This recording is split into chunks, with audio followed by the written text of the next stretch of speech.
그래가지고 2, 4, 6, 8 이렇게 있죠. 그래서 그 파동이 신선 모양의 파동이 처음에 2일 때 여기고 요런 파동이 이제 여기 있었습니다. 이렇게. 자, 그런데 이 파동이 잠시 후 0.2초 후에 이제 1로 움직였다 이렇게 0.2초 후에 0.2초 후에 모습을 그려보니까 요게 이제 위치가 여기 변했어요. 요런 모습으로 이렇게 평행하게 여기 변해갔습니다. 자, 그러면은 요 마루가 여기 있는 게 진동이 여기까지 내려왔거든. 요렇게. 그렇죠? 요렇게 왔다가 여기까지 왔을 때 여기까지 위치까지 오면 이게 진동하는 건데 이런 모양의 파동이 하나 지나가게 되면은 얘가 이제 여기 있었는데 요렇게 왔으니까 아직 올라갔다가 내려오게 되면 이래 진동하는 거죠. 그래서 얘가 이래 진동하는 동안에 파동의 모습이 계속 연속적으로 변해갑니다. 그 다음에 0.2초 후가 되면은 뭐 요런 모양으로 또 변해가요. 얘는 또다시 0.2초 후의 모양이 되면은 또다시 얘는 요런 모양 연속적으로 변하니까 좀 복잡하긴 하죠. 이렇게 이제 변해가기 시작을 합니다. 그래서 다시 0.2초 후가 되면은 요 파동이 여기 겹쳐져요. 이제 이렇게 샥. 그래서 이 파동 모양이 여기까지 됐을 때 1회 진동하였다라고 볼 수 있는 거죠. 1회 진동. 이게 여기에 책이 없기 때문에 이거는 학원에서 이제 뭐 우리학생들 이해하는 수밖에 없는데 좀 어려워요. 파동 모습을 이해한다는 게. 근데 이런 모양이 그냥 그대로 똑바로 쭉 간다 이렇게 생각을 하면 됩니다. 아무튼 0.2초 후에 여기까지 왔기 때문에 요게 하나, 둘, 셋, 네 개 가면 1회 진동이 되죠. 그래서 한번 1회 진동하는데 걸리는 시간은 0.8초. 이게 주기 t가 되고요. 진동수 F는 주기분의 1이지. 그래서 0.8분의 1이니까 얘는 얼마가 되니? 8분의 10, 4분의 5 이렇게 표시가 되겠습니다. 헤르츠 이렇게 표시가 되겠죠. 그래서 진동 이 주기를 좀 알려준 거니까 그 다음에 센티미터로 나와 있는데 얘가 0.2초 동안에 몇 센티미터 움직였냐면 2에서 4까지 2cm 움직였죠. 그래서 파동의 속력을 따질 때에는 이동한 거를 시간으로 나눠도 되고 파장을 주기로 나눠도 되는데 똑같아요. 구하는 방법은 이럴 때 파장이 얼마가 되냐면은 여기가 2니까 쭉 쌓인 곡선 8이 되죠. 파장. 그렇죠. 파장 람다를 주기 t로 걸린 시간은 주기는 0.8치게 되겠죠. 아무튼 10cm/s로 이제 변화 없습니다. 속력이라고 하는 거는. 그래서 파동의 속력을 좀 잘 이해 한번 해보세요. 원래는 중학교 1학년 과정에서 파동을 보이면서 깨우치면 좋은데 그때 중1 과정에서는 뭐 워낙 대충을 가르치기 때문에 파동의 성질을 깨우치는 게 좀 쉽지가 않아요. 그래서 파동을 나중에 한번 기회 되면 다시 보세요. 되게 재밌어 이 내용이. 단지 이 부분을 너무 크게 내가 집중적으로 들을 시간이 별로 없기 때문에 한번 이렇게 이 전반사 하면서 넘어가서 그렇지 되게 재밌는 내용 중에 하나입니다. 이 내용이. 그래서 이런 모양이 그대로 그려봐 자기가 직접. 그래가지고 그 다음에 파동 모습은 어떻게 될까 그러면은 약간 오른쪽으로 평행으로 이동시켜 보세요. 이렇게. 그래서 그 모양 그대로 평행하게 다 이동을 시키는 겁니다. 이렇게. 그러면 여기 있는 점들은 아래쪽으로 내려가면서 진동을 하는구나. 여기 있는 점들은 위쪽으로 진동을 하면서 다음 모양이 변하는구나. 그렇죠? 여기 있는 매질들은 위아래로 진동을 하고 있고 이런 모습만 쭉 이제 변해가는 겁니다. 이런 모습 자체를 상상하라는 거죠. 이게. 그래서 이거를 어떻게 뭐 모양으로 이제 그려주고 싶어도 우리 학생들한테는 이게 자기가 이게 좀 어려워요. 상상한다는 게. 그래서 그림을 한번 그려보고 많이 하면 좋은데 원래 연습을 많이 시키긴 하는데 집에서 한번 그려보면 괜찮아요. 자, 기억. 이 파동의 주기는 0.8초입니다. 파동의 속력은 0.1m/s 맞고요. 그 파동의 마르가 P에서 P-까지 지나갈 때 P점의 매질의 운동 방향은 오른쪽이다. 매질은 위아래로만 진동을 하지 매질이 우리 파동의 진행 방향으로 변하지 않습니다. 자, 우리 지진파가 발생했다 그래서 거기 있는 마그마가 우리한테 오는 건 아니죠. 진동만 오는 것이지. 그렇죠. 매질은 오는 게 아니다. 자, 그 다음에 13번이었나요? 13번. 자, 그 다음에 8, 4번, 9번, 14번, 16번이었나? 13, 16번이었죠? 아니 12였나? 기억이 안 나네? 잠깐만 보자. 모르는 거 다 해줄게요. 12번, 13번, 16번, 12, 13, 16. 11, 13, 16. 아이 중요한 것만 골라가지고 틀렸네. 이거 어떡하냐? 이거 제일 중요한 건데. 이거 이러면 어떡해? 자, 그래서 여기에서 이거는 뭐 우리가 매질 1에 대한 매질의 불적률과 같은가. 자, 얘들아, 매질 1에 대한 2번 매질의 불적률과 같은가. 이거는 N1분의 N2가 되겠습니다. 그렇죠? 얘는 V2분의 V1, 람다 2분의 람다 1 또는 사인 2번 각분의 사인 1번 각. 자, 이때 사인 1번 각과 2번 각은 어떻게 결정되는 거냐? 뭐 이런 거죠. 1번 매질에 있는 각이 이거고, 뭐 2번 매질은 요거 각. 그런데 여기다가 i라고 써놓고 i라고 써놨다면 1번에 써 있는 게 i니까 이거 사인 i가 되고 2번이 여기면 이거 되니까 요거는 이런 식으로 바꿀 수 있어야 됩니다. IR로 외우지 마시고 매질의 순서로 외워라. 그래야지 고3 때까지 써먹고 수능까지 볼 수 있게 됩니다. 그래서 결국은 파동을 잘못 배운 사람들이 현재 고3들도 내가 가르치고 있거든. 이렇게 해주니까 학교 선생님들이 왜 이걸 IR로 해줬는지 잘 이해가 안 되는데 이렇게 하면 되게 쉬운데 왜 자기는 너무나 막 헷갈렸다는 거야 IR이 이게. 그래서 그거는 입사각은 인너 앵글, 리프렉트 앵글은 R이기 때문에 영어식으로 표현했기 때문에 스넬이 그렇게 쓰는 걸 원본을 따라서 쓰다 보니까 그런 거죠. 일부러 헷갈린 건 아니에요 학생들한테. 근데 우리 공부하는 학생들한테는 그 매질 있지? 매질의 번호로 외우는 게 훨씬 편합니다. 빠르고. 자, 그래서 답은 몇 번이 되냐면은 여기 니은과 그 다음에 디귿. 자, 요거 얘들아, 요거 있지, 요게 중요한 거야. 이게 1에 대한 2번 매질의 상대적인 불철률, 그렇죠? 요게 중요한 겁니다. 요 순서가. 그 만약에 2번 매질에 대한 1번 매질의 상대 불철률이라면 어떻게 돼? 다 뒤집어져서 바뀌어버리기 때문에 이 용어가 어렵다고 그랬죠. 요거를 유익해 보세요. 알겠지? 그래서 그걸 설명한 겁니다. 자, 13번 볼게요. 60도와 30도가 있다. 그래서 이번에는 매질의 경계면이 있고 공기 중에서 법선적으로 60도로 들어갔다가 30도가 됐어요. 60도와 30도. 얘들아, 항상 문제 풀 때는 일부러 이쪽 각도가 나올 때가 있습니다. 이렇게. 알겠지? 하지만 이걸 개무시해야 됩니다. 이거. 항상 법선과 이르는 각을 따지는 거다. 알고 있죠? 일부러 문제는 이렇게 내놓기 때문에 법선과 이르는 각이 중요하다. 자, 그럼 이것도 이제 1번 매질 진공이다. 그 다음에 이건 매질 A다. 그렇죠? 그래서 진공에 대한 A의 상대적인 굴절률. 진공의 굴절률은 얼마예요? 1입니다. 1. 그렇죠? 그 다음에 매질 A의 굴절률은 모르겠다. NA.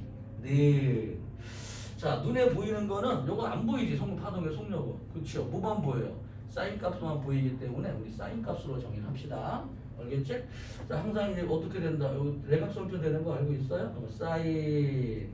자, 1번 매질에서의 각이 사인 60도죠. 그 다음에 A에서의 매질에서의 사인 값은 사인 30도가 되는데 계산 한번 해볼까?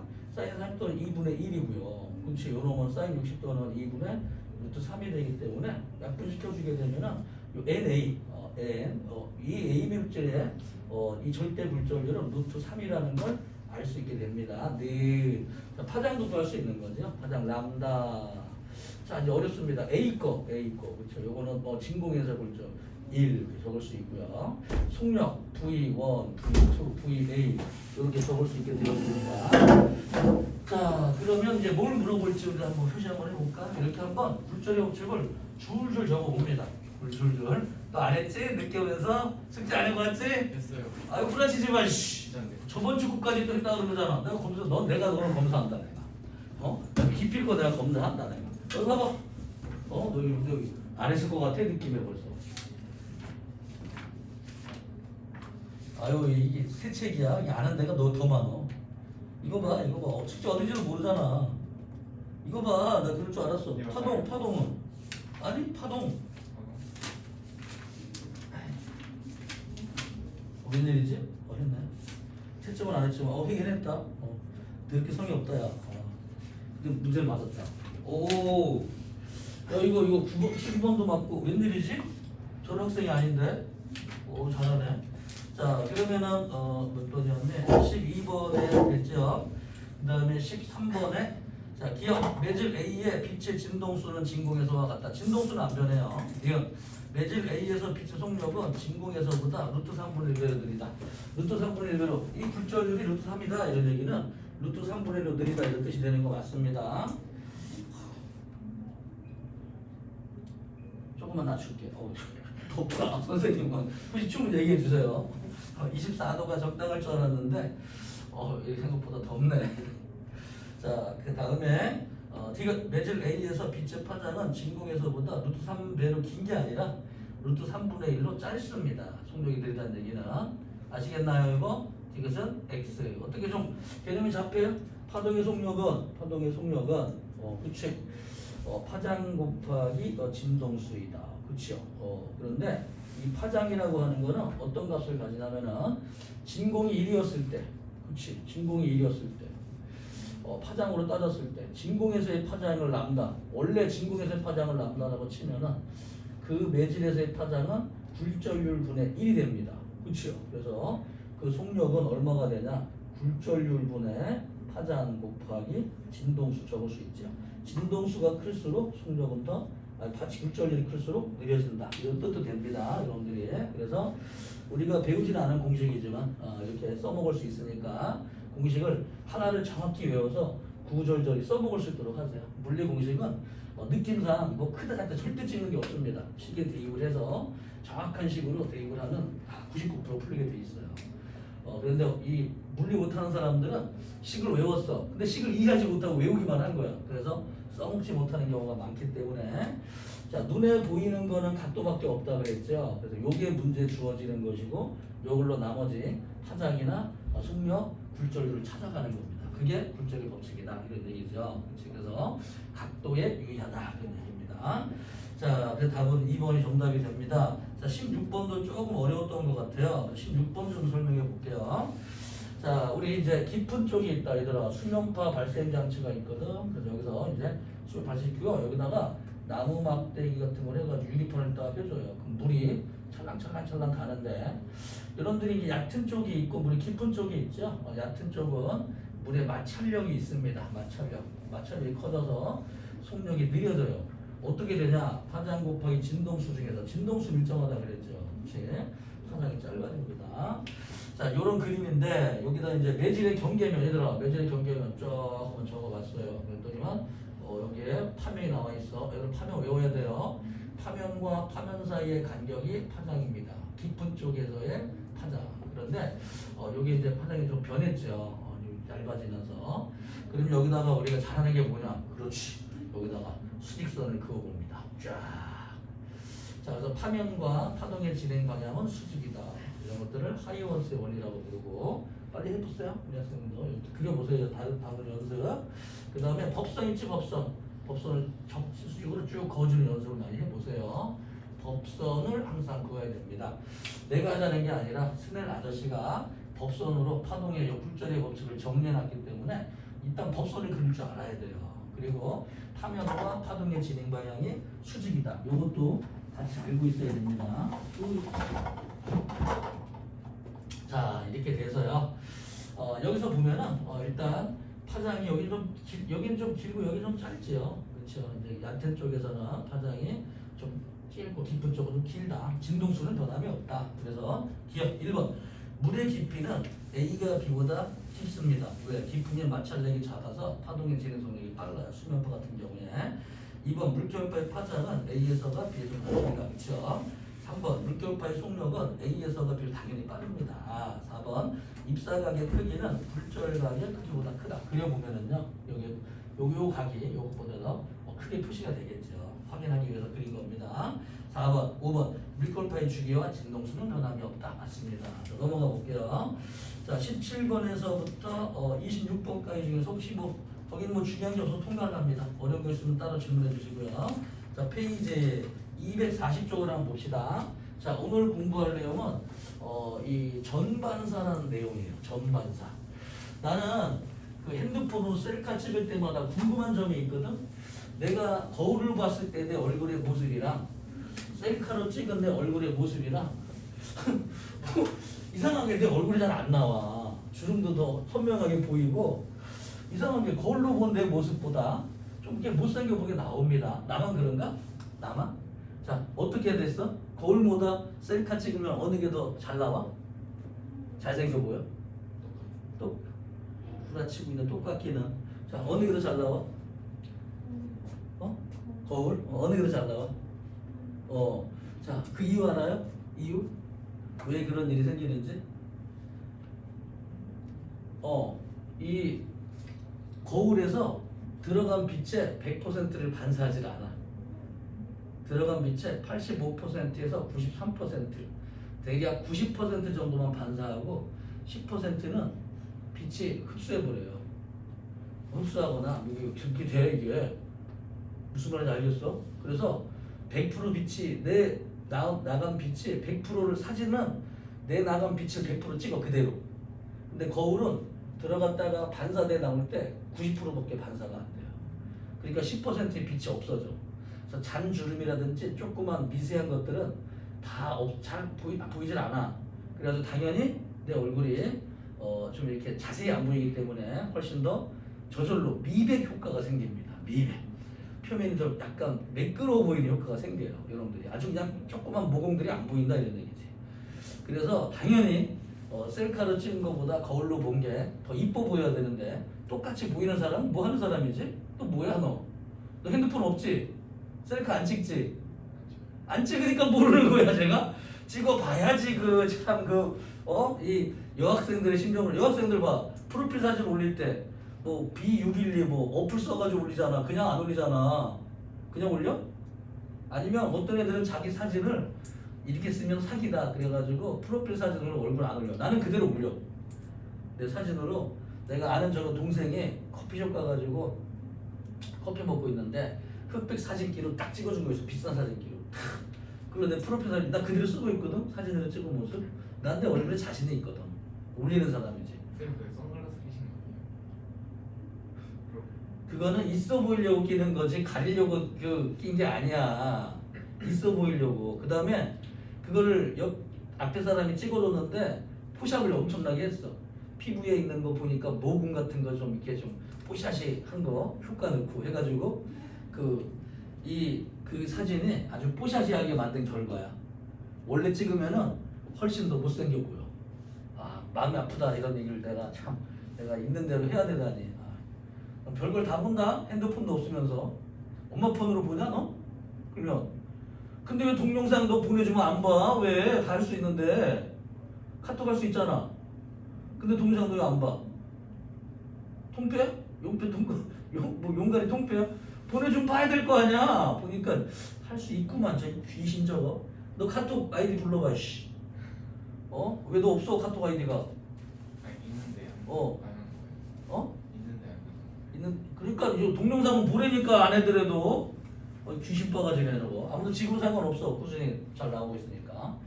자, 오늘은 전반사에 관한 얘기 해줄게. 전반사. 랄라랄랄라 랄라랄랄라 전반사. 자, 그래서 우리가 다음 주가 되면은 요 통합과학 반이 아니다. 추석 전에 끝내려고 그랬는데 다음 주가 되면 추석 전이다. 다음 주가 추석 연휴인가? 다음 주. 다음 주가 되면 종강이 돼요. 그 추석 끝나고 나서 토요일 날 5시 반에 물리원 문제풀이반이 시작을 합니다. 문제풀이반. 여기에 뭐 꼭 들으세요. 문제풀이반 물리로 완성을 시키세요. 여기 문제는 약간 좀 고난도예요. 완자 문제보다는. 그래서 다시 한번 정리하면서 쉽게 해줄 테니까 물리원 문제풀이반 들으면 나중에 고등학교 들어가서 뭐 내신이랑 수능을 그냥 거뜬해집니다. 아직 한 번 들어가지고는 아직은 좀 불확실하죠. 우리 학생들이.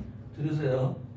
자, 그 다음에 전반사. 오늘 전반사 좀 해줄게요. 전반사는 뭐냐면은 전부 반사한다. 거울 같은 경우도 전부 반사를 못해요. 90%밖에. 그래서 100% 전부 반사한다. 이걸 줄인 게 전반사라고 부르는 겁니다. 그래서 전반사가 필요한 경우는 어떤 경우냐면은 되게 비싼 기구들, 빛을 손실시키면 안 되고 있는 그대로 봐야 되는.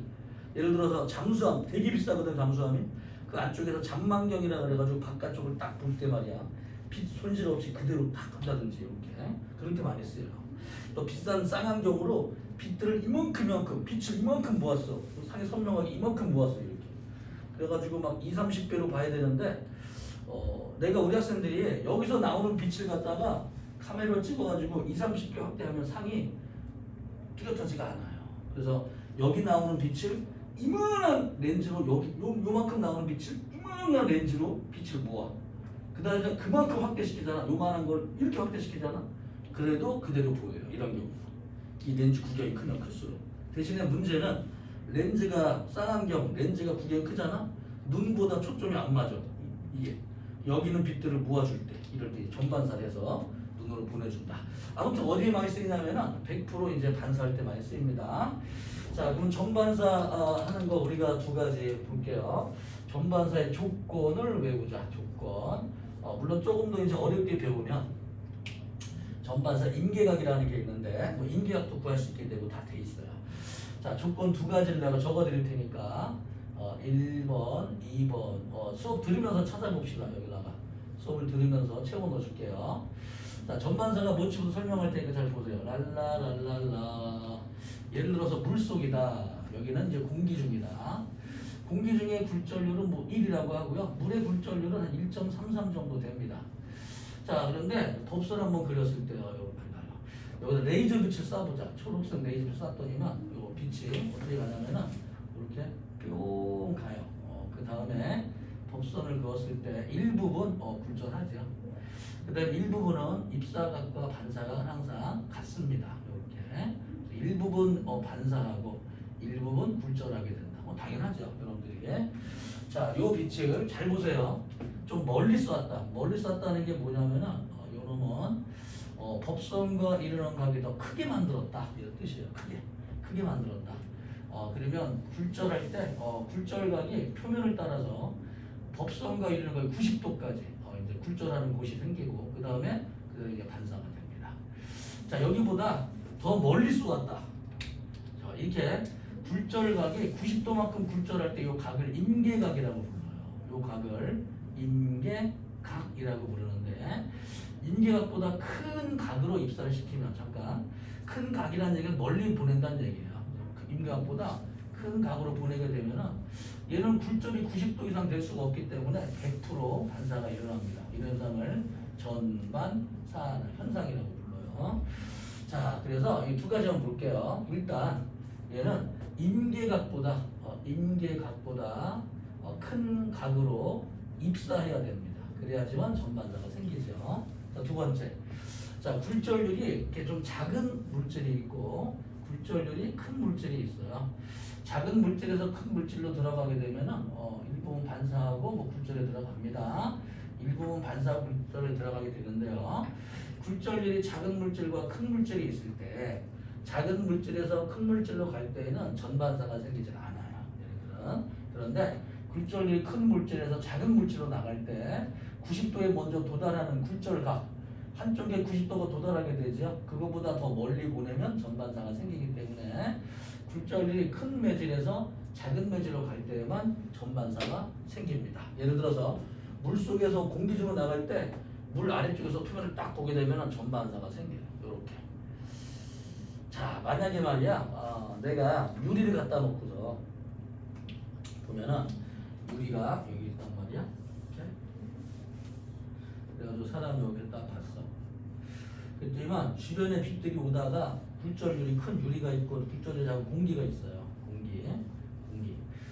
네, 저기서 매장에 TV가 하나 있어. 그래가지고 매장에 TV가 새로 나온 TV가 막 85인치짜리 막 100인치짜리 비싼 게 막 여기저기 진열돼 있어. 와, 그래 삼성이랑 LG 대리점에 지나가다가 사진 텔레비전 봤어. 그랬더니 오 보여. 와, 엄청 크다. 옆으로 봤어. 보여. 더 옆에 봤어. 안 보여. 그래서 일정 각도 이상의 빛이 되게 되면은 임계각이 자, 유리 같은 경우에는 임계각이 42도예요.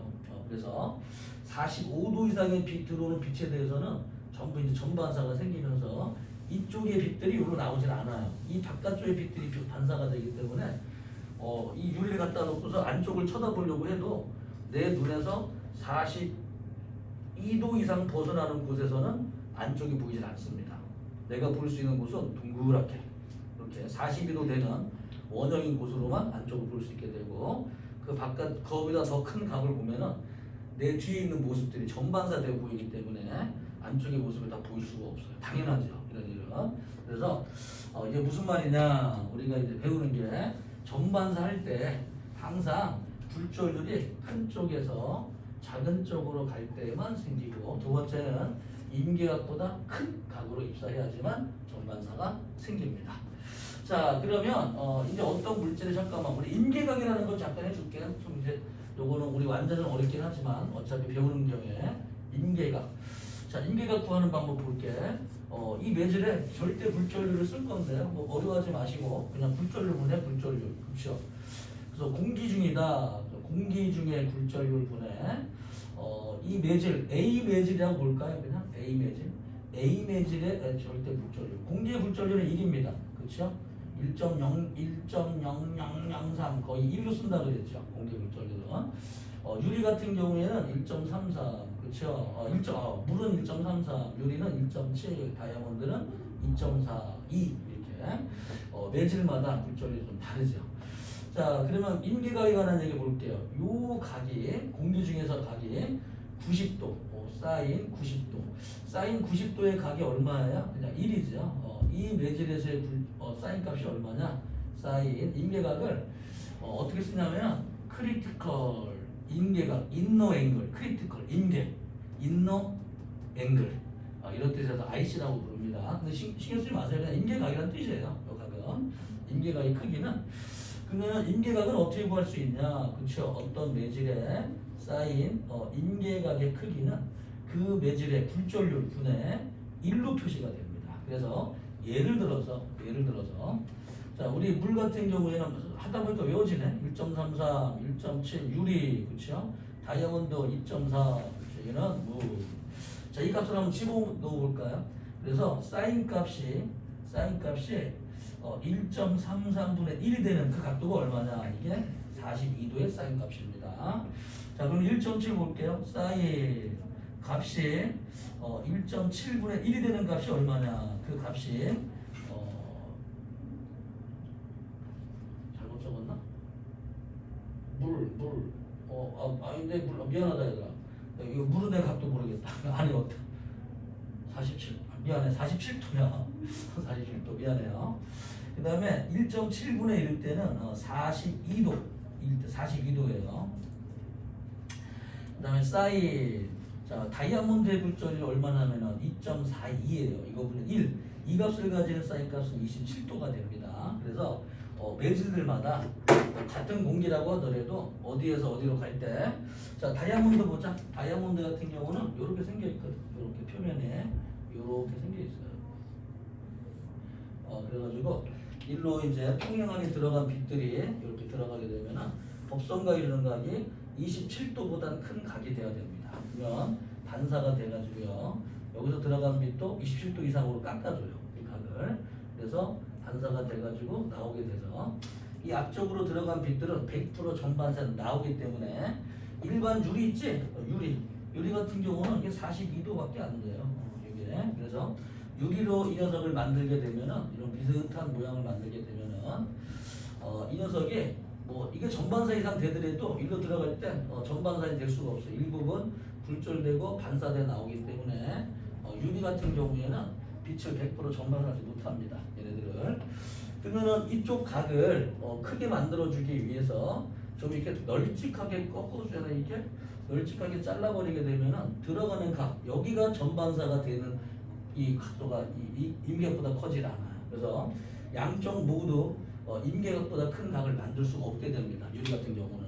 그래서 우리가 다이아몬드가 비싸고 빛나는 거다. 그렇죠. 그래서 우리가 이제 반짝반짝하니까 쓰긴 쓰는데 참 뭐 조그마한 게 비싸긴 하죠. 천연 다이아몬드 같은 경우는. 그래서 요즘에 요 굴절보다 이 정도 유지하면서 훨씬 싼 물질이 나왔어요. 다이아몬드보다 100분의 1로 쌉니다. 모사이나이트. 그치. 나도 이제 이거 사가지고 여기다 낄 거야. 이거 다이아몬드 천연 다이아몬드 비싸거든. 그래서 요거를 팔아버리고 모사이나이트 큰 걸로 딱 박으면 엄청난 큰 다이아 비슷한 놈을 살 수가 있어요. 이 모사이나이트는 이 전문가들도 이게 이 다이아몬드랑 굴절하는지 이걸 아예 확인이 안 됩니다. 빛을 갖다 봐도 다이아몬드랑 똑같아요, 성질이. 이게 가격은 싼데 단지 인공적으로 만들었을 뿐이야, 다이아몬드 같은 물질을. 그래서 우리가 저거 뭐 손준이 여자친구한테 다이아몬드 반지 선물할 때 다이아몬드 하지 말고 요걸로 사라고. 알았지? 큼지막한 거 딱 하면 금방 좋아한다. 아마 나중에 저 프로포즈 할 때 이따고 하는 거 딱 해가지고 딱 반지 딱 하면 그냥 한 방에 게임 셋이야 그냥. 안 그렇겠어? 다이아몬드 큰지 별로야? 별로? 자, 그래서 이거를 또 여자친구가 금방에 가가지고 이거 정말 다이아몬드인지 구분 좀 해주세요 가잖아? 일반 사람들은 이거를 구분할 수가 없어요. 이거를 구분하려면은 금을 잘라내가지고 빼내가지고 전기 전도도밖에 차이가 나질 않아. 나머지 성질이 다 똑같아요, 다이아몬드가. 이게 그래서 잘라내가지고 전기 전도도를 가진 금빵이 있지 않으면 이게 이게 진짜인지 가려내지가 않습니다. 오케이? 훌륭하지 않아? 내가 좋은 거 알려줬지? 얘 얼굴 웃는 거 봐라. 이제 저거 웃는 거 봐라. 저거. 원래는 이게 이 다이아몬드보다 강도가 좀 더 높아서 다이아몬드를 때리면 깨지거든. 근데 더 딱딱한 거는 더 작은 힘만 줘도 깨져요. 근데 과연 진짜 다이아몬드인지 확인하려고 누가 깨트려 볼까 이걸? 비싼 거를? 안 하겠지. 그래서 전기 전도도밖에 구분할 수 있는 방법이 없습니다. 깨트리지 않고 비파괴시키고 할 수 있는 방법은. 그래서 나중에 잘 알아두세요. 여학생들도 이런 게 있기는. 자, 정리 한번 해볼게요. 자, 그러면 어떤 매질에 얘들아 이거 좀 보자. 이렇게 굴절률이 클수록 어떤 특징이 있어요? 이런 식으로 임계각의 크기는 더 작아진다. 임계각은 작아진다. 그렇죠? 그럼 잠깐 그럼 어떤 매질의 굴절률은 어떻게 알아냅니까? 그렇죠. 앞에 배웠던 굴절의 법칙으로 그 매질의 굴절률을 알아내게 되고 사인 값을 여기다 넣지 마. 우리 학생들이 이거 대학교 때는 우리 이 시험 볼 때 계산기를 쓸 수가 있어요. 그래서 이 값이 집어넣으면 사인 값이 얼마냐 이걸 구하는 이 사인 공식이 들어있는 계산기 쓸 수가 있습니다. 근데 그렇지 않고 우리는 고등학생이기 때문에 외울 필요는 없어요. 여러분들이 그냥 이 사인 이때 사인 값은 얼마냐 우리가 이걸 집어넣었어. 이걸 집어넣었어. 그러면 사인 값이 얼마인지 알 수가 없기 때문에 그냥 덩어리 자체 이 사인 값이 얼마냐 요거 알면 되는 거죠. 그래서 자, 물 같은 경우에 사인 값의 임계각은 얼마냐? 사인 값은 1.33분의 1이다. 자, 유리 같은 경우는 얼마가 돼요? 1.7분의 1이다. 다이아몬드는 2.42분의 1이다. 이런 식으로 그 사인 값을 크기만 우리가 알 수 있는 겁니다. 고등학교 과정에서는 요것들 좀 유의해 두시고 정리 한번 해볼까요? 자, 첫 번째 전반사 조건 설명했어요. 큰 굴절률에서 작은 굴절률로. 물속이나 유리 속에서 공기 속으로 갈 때는 되지만 물에서 유리 속으로 갈 때는 안 된다. 이런 얘기죠. 그럼 선생님 우리가 파도 표면에서 보니까 그 반사되는 거는 전반사가 아니라 그냥 일부분 반사되는 겁니다. 일부분. 전반사는 항상 굴절들이 큰 쪽에서 작은 쪽으로 갈 때만 생기는 현상이에요. 전부 100% 반사하는 거는. 그리고 이 깨끗한 수면에서 반사되는 거는 100% 반사가 아니에요. 그냥 일부분 대충 반사되는 겁니다.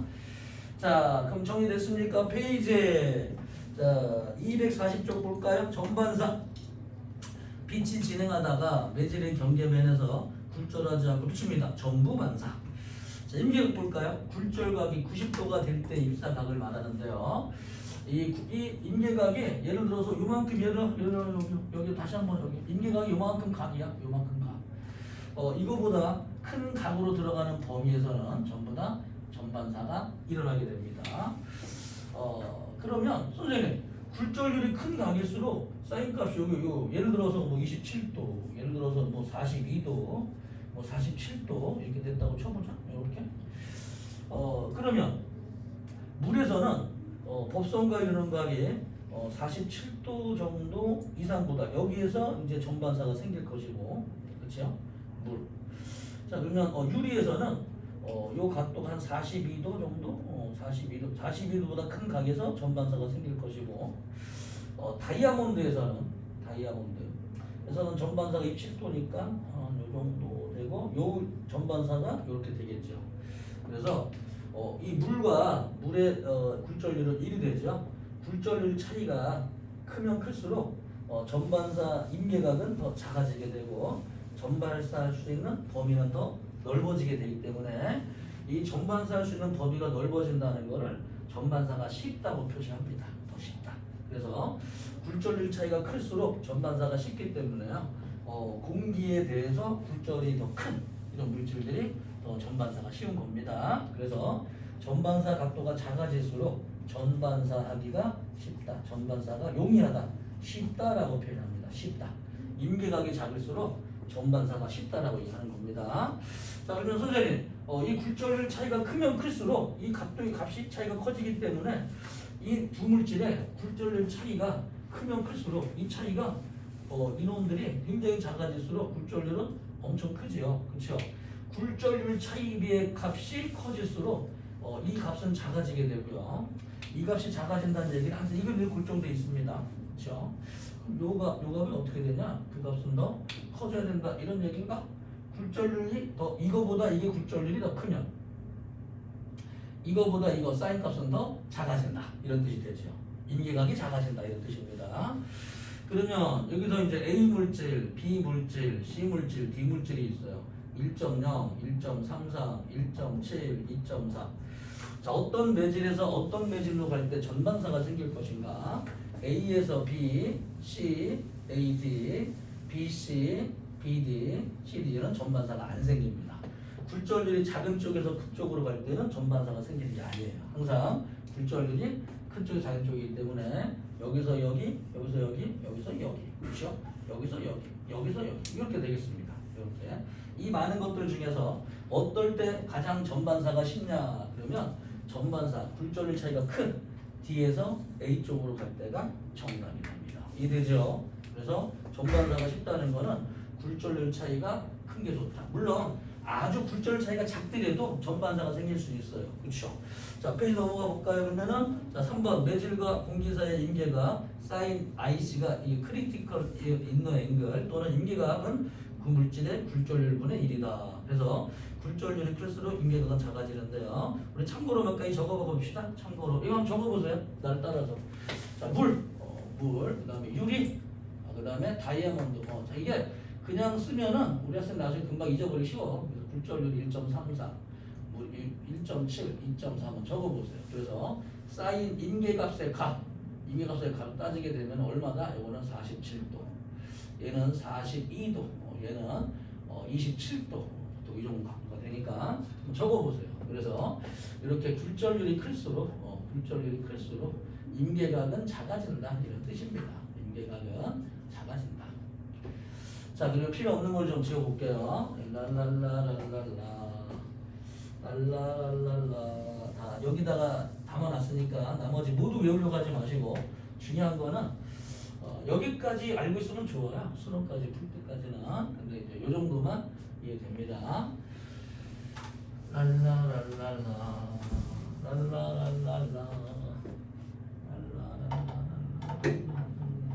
자, 두 번째 볼까요 이제?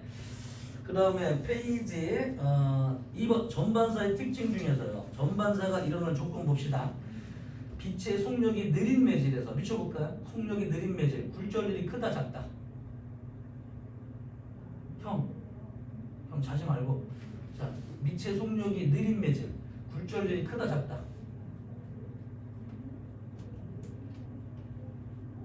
지금 해석을 해줘야 되네. 느린 매질에서 빛의 속력이 빠른 매질로 갈 때만 생긴다. 그렇죠? 우리 느린 매질 빛을 쳐볼까요? 이게 뭐냐? 굴절률이 큰 매질이다 이런 얘기죠. 굴절률이 큰 매질이라는 얘기는 속력은 느리다, 파장은 짧다 이런 얘기죠. 사인 값은 더 작은 녀석이다 이런 것들을 이렇게 사인 값이 그러니까 딱 보면 알 수 있다는 얘기야. 이렇게 딱 이렇게. 그래서 법성과 이런 거기 작은 녀석이 큰 쪽이 있다는 거냐? 어디서 굴절률이 생기냐? 여기서 일로 갈 때만 전반사가 생길 수 있고 여기서는 죽었다 깨어나도 생길 수가 없다 이런 뜻이죠.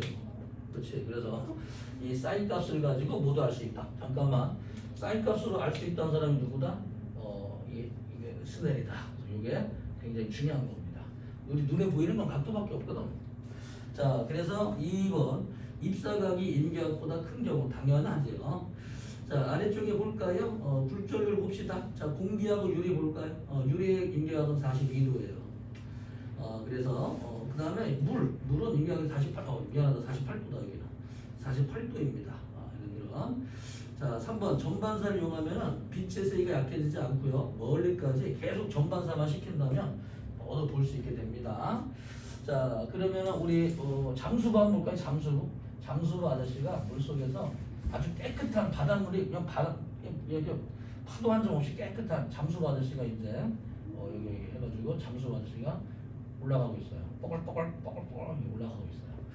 그래서 물속에 딱 보트를 이제 찾아가려고 하는데 이 사람이 이 전반사 각도가 얼마냐면은 이 사람한테 48도, 책에는 48도로 나와 있어요. 그래서 48도가 되는 부분에서 오는 빛들, 이쪽에 오는 빛들은 조금 더 멀리 보게 되면은 전반사가 되기 때문에 여기 있는 빛들이 들어오고 여기 있는 빛들이 들어오죠. 빛이 없어도 아무튼 이렇게 돼요. 그래서 이 사람이 봤을 때는 바깥쪽에 48도 보면 둥글게 원만 바깥쪽에 새라든지 배라든지 보이게 되고 48도를 벗어난 범위는 심해 아래쪽이 전반사가 되기 때문에 바다에 들어가서 위를 딱 보게 되면은 동그랗게 48도 범위까지만 동그랗게 보이게 되고요.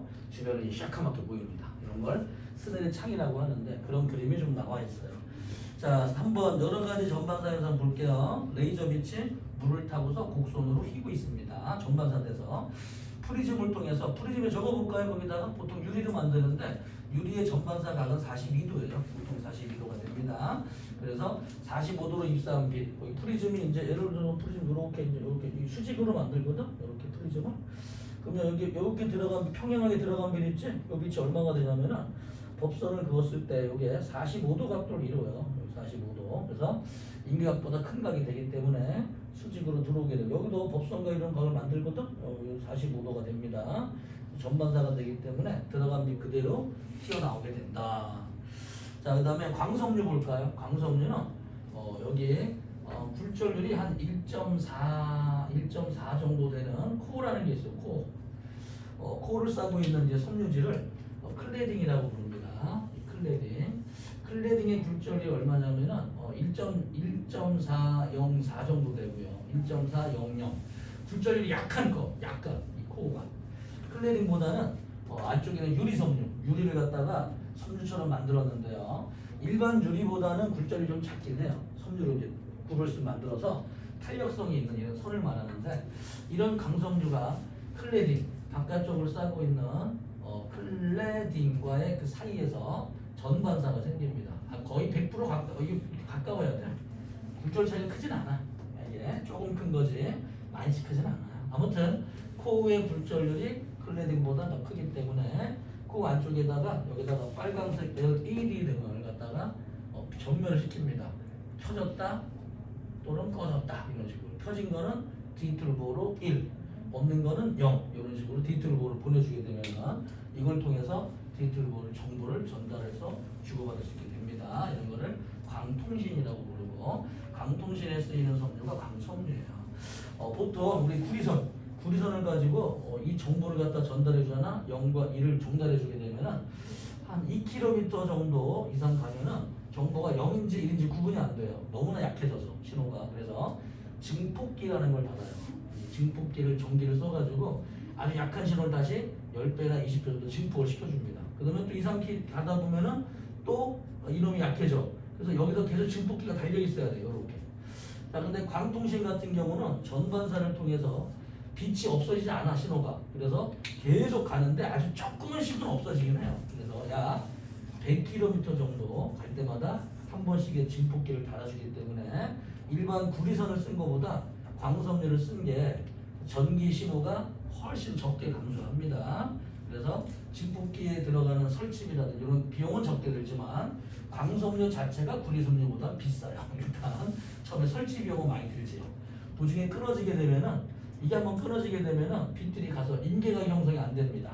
그래서 미세한 공기층이나 먼지만 들어있게 돼도 여기서 전반사가 되지 않기 때문에 빛이 100% 전달이 될 수가 없어요. 그래서 구리선 같은 경우는 끊어지면은 굴이 그냥 납땜시켜서 그냥 연결시키면 되는데 얘는 그런 과정이 아니야. 아주 힘들어집니다. 이것들을 공기층이 없이 갖다가 제대로 붙이기 위해서는 엄청나게 비용이 많이 들기 때문에 유지 보수 비용이 좀 많이 들어요.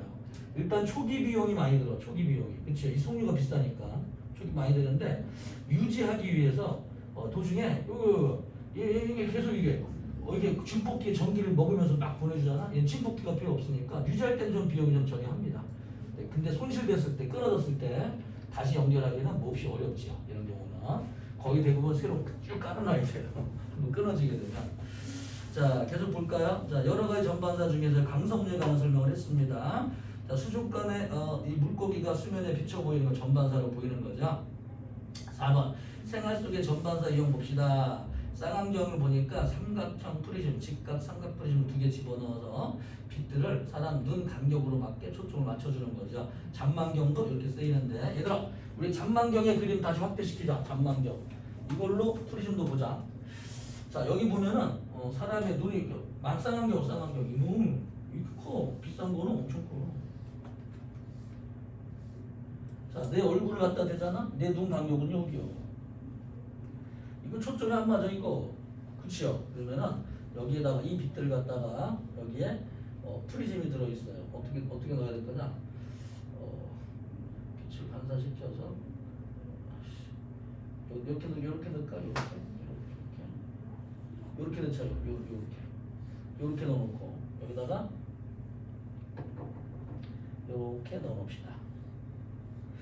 그럼 빛들이 들어가 전반사대 나와 여기에다가 또 이제 우리 삼각형 프리즘을 갖다 집어넣어서 여기 들어갔다가 내 눈 크기로 들어갔다가 내 크기로 오게 직각 프리즘을 갖다 집어넣자. 자 우리 잔망경 있잖아. 잔망경의 표시 한번 해보세요. 빛들이 이렇게 들어오는데 잔망경이 시험에 자주 나옵니다. 잔망경에다가 어떻게 프리즘을 연결시켜야 되는지가 시험 문제예요.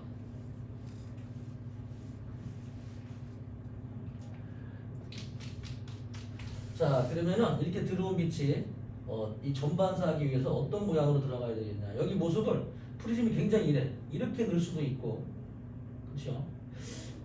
또는 뭐 어떻게 넣냐 이렇게 넣을 수도 있고요. 뭐 또는 이렇게 넣을 수도 있고 여러 가지 모양을 넣을 수 있거든. 이렇게. 자 그래서 이 중에서 어떤 모양으로 들어가야 되겠냐. 자 머리 한번 써보세요. 어떻게 해야지 전반사 될 것인가. 그러면 여기다가 들어가는 빛이 이렇게 수직으로 들어간 빛들은 그냥 굴절하지 않으니까 들어가는 빛들이 전반사하기 위해서 들어가는 빛에 대해서 45도 각도로 법선과 이루어지도록 비스듬하게 넣어줍니다. 이렇게 외울래? 이렇게 꺾어서. 자, 그 다음에 여기서도 전반사 댁에서 이런 모양으로 넣어줘야 됩니다.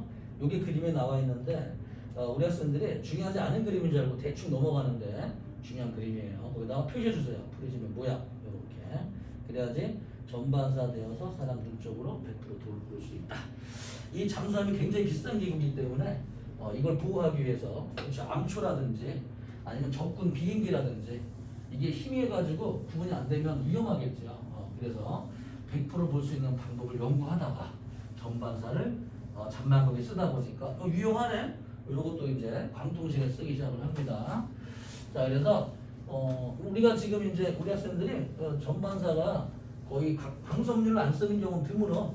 대부분의 광섬유를 써서 하늘에서 들어온 빛들을 광섬유를 이어가지고 쭉 해가지고 지하까지 햇빛을 보내줄 수가 있어요. 그래서 이제 앞으로 전원주택을 짓거나 그러면은 지하에서도 지하에 있으면 사람들이 구루병에 걸리기 쉬워. 햇빛을 안 받으면 비타민 D가 합성이 안 돼서 그런 거 햇빛을 받아가지고 광섬유로 쭉 연결해주면 지하에까지도 햇빛이 도달할 수가 있게 됩니다.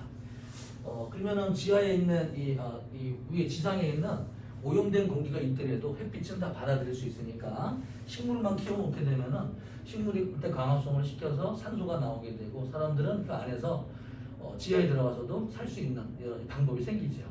그래서 앞으로 공기가 오염되면은 지하 한 50m에 들어가서 사람들이 방사능 낙지를 막기 위해서 지하에 들어가 살 수도 있게 되는데 그래도 뭐 강섬유만 있으면 이게 빛만 있으면 식물을 키울 수 있게 되고 식물을 키우는 동물을 키울 수 있게 되고 사람들은 다 먹고 살 수 있게 됩니다. 이게 그 안에서. 자, 선준아 그만. 알았어 그래 알았어. 그럼 인사 그만하고 자 정리하자. 인사 그만해.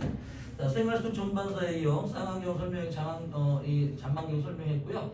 강섬유를 이용한 장식품이나 그 다음에 내시경에도 쓰이고요. 다이아몬드 쓰이고 광케이블에 쓰인다. 넘어가 볼까요? 자, 그럼 강통신에 관한 얘기 봅시다. 강섬유, 빛을 전송할 수 있는 섬유 모양의 관인데요. 굴절률이 큰, 칩니다. 굴절률이 큰 중앙에 코 이름 외워보세요. 가운데 있는 걸 코라고 부르고, 지구 같은 경우는 핵을 코라고 부르죠. 자, 바깥쪽을 멘틀이라고 부르고, 여기 광섬유에서는 가장 안쪽에 있는 걸 코라고 불러요. 코를 굴절률이 작은, 미칩니다. 굴절률이 작은 클레딩. 굴절률이 큰 코와 그거보다는 굴절률이 작은 클레딩으로 되어 있다.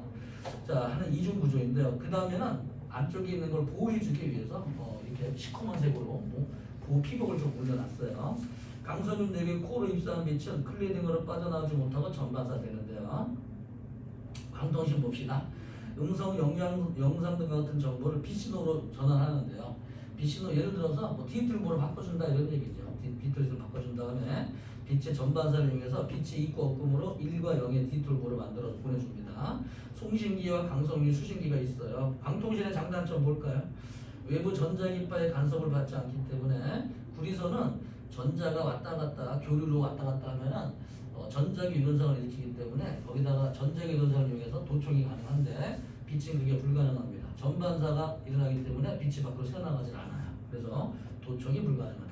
자, 두 번째, 대용량의 정보를 먼 곳까지 보낼 수 있습니다.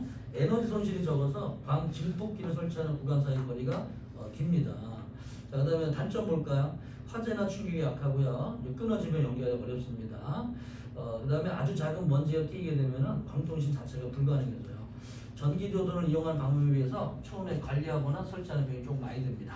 자, 넘어가 볼까요? 페이지 243쪽에 1번. 전반사에 대한 설명으로 옳은 것은 0, 옳지 않은 것은 X로 표하시오. 굴절률이 작은 매질에서 큰 매질로 빛이 입사할 때 전반사가 일어날 수 있다. 자세히 읽어보자. 굴절률이 작은 매질에서 큰 매질로 빛이 입사할 때, 거꾸로입니다. X.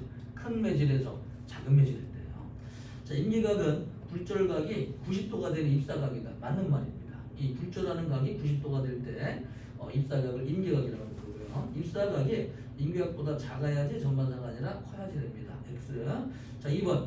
굴절 실험 장치에 물을 채우고 레이저, 이때 물이 공기보다 굴절률이 크다. 또는 아무튼 공기나 진공 빼고 어떤 물질이건 공기나 진공보다 굴절률이 크다. 이렇게 외우고 있어야 됩니다.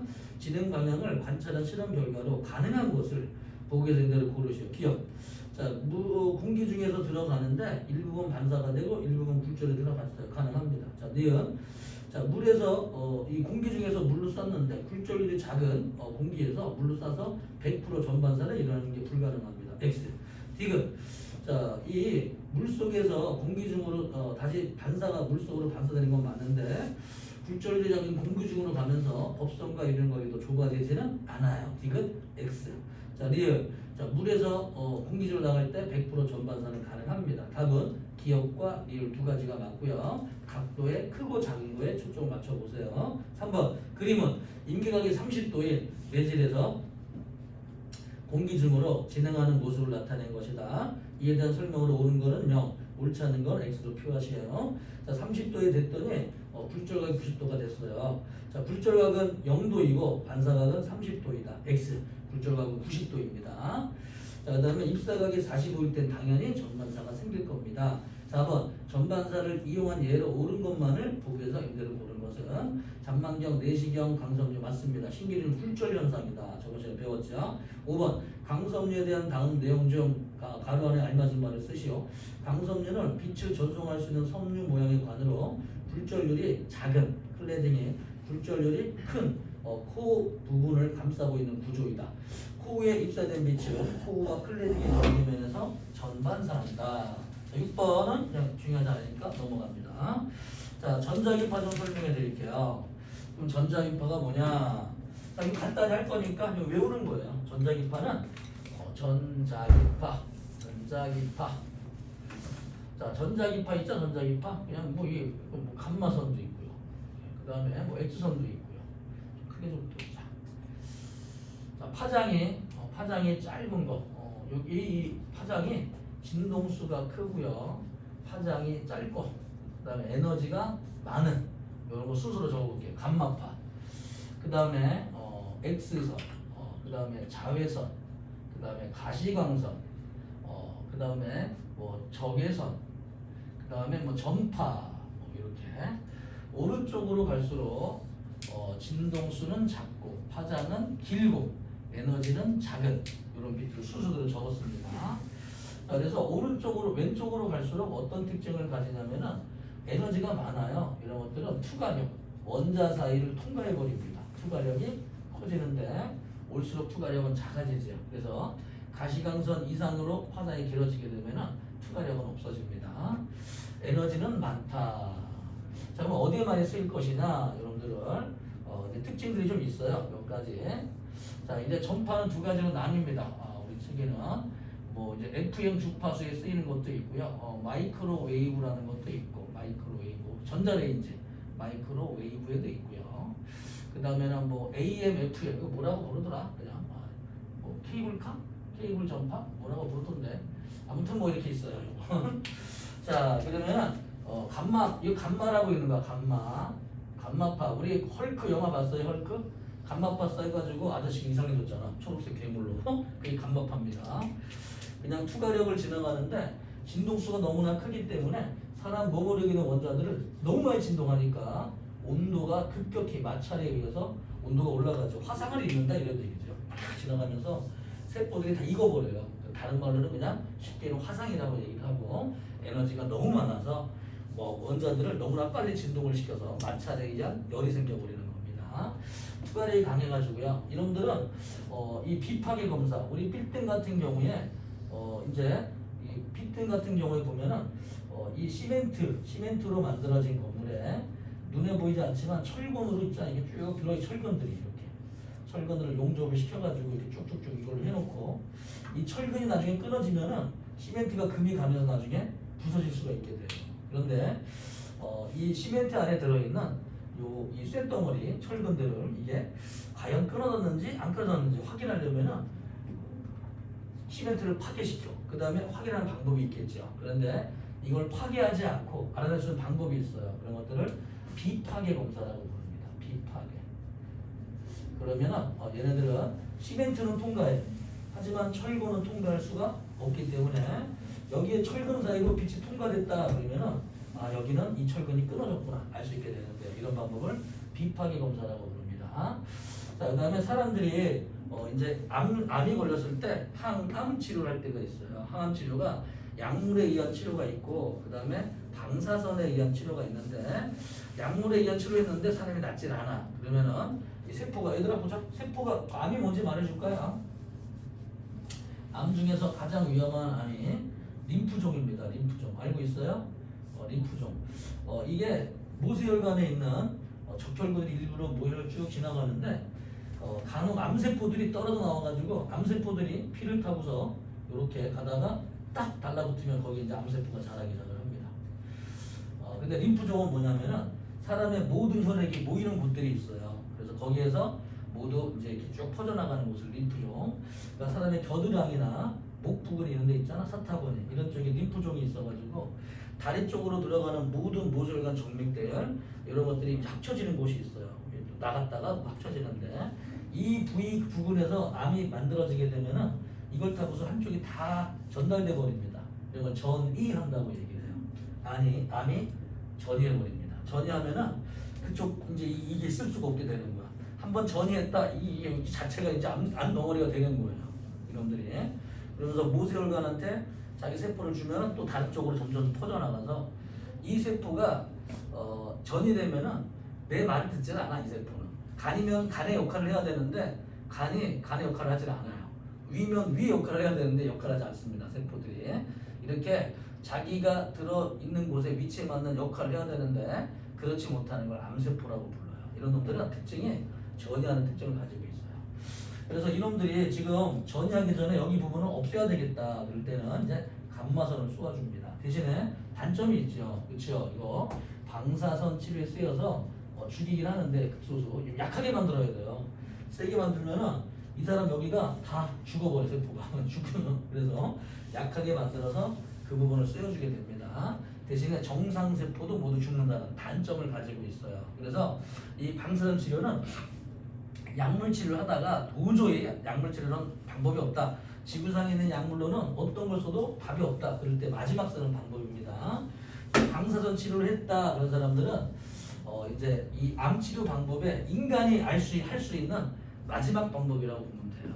그래서 아는 사람들 중에 방사선 치료 들어갔다 그러면은 명복을 비는 수밖에 없습니다.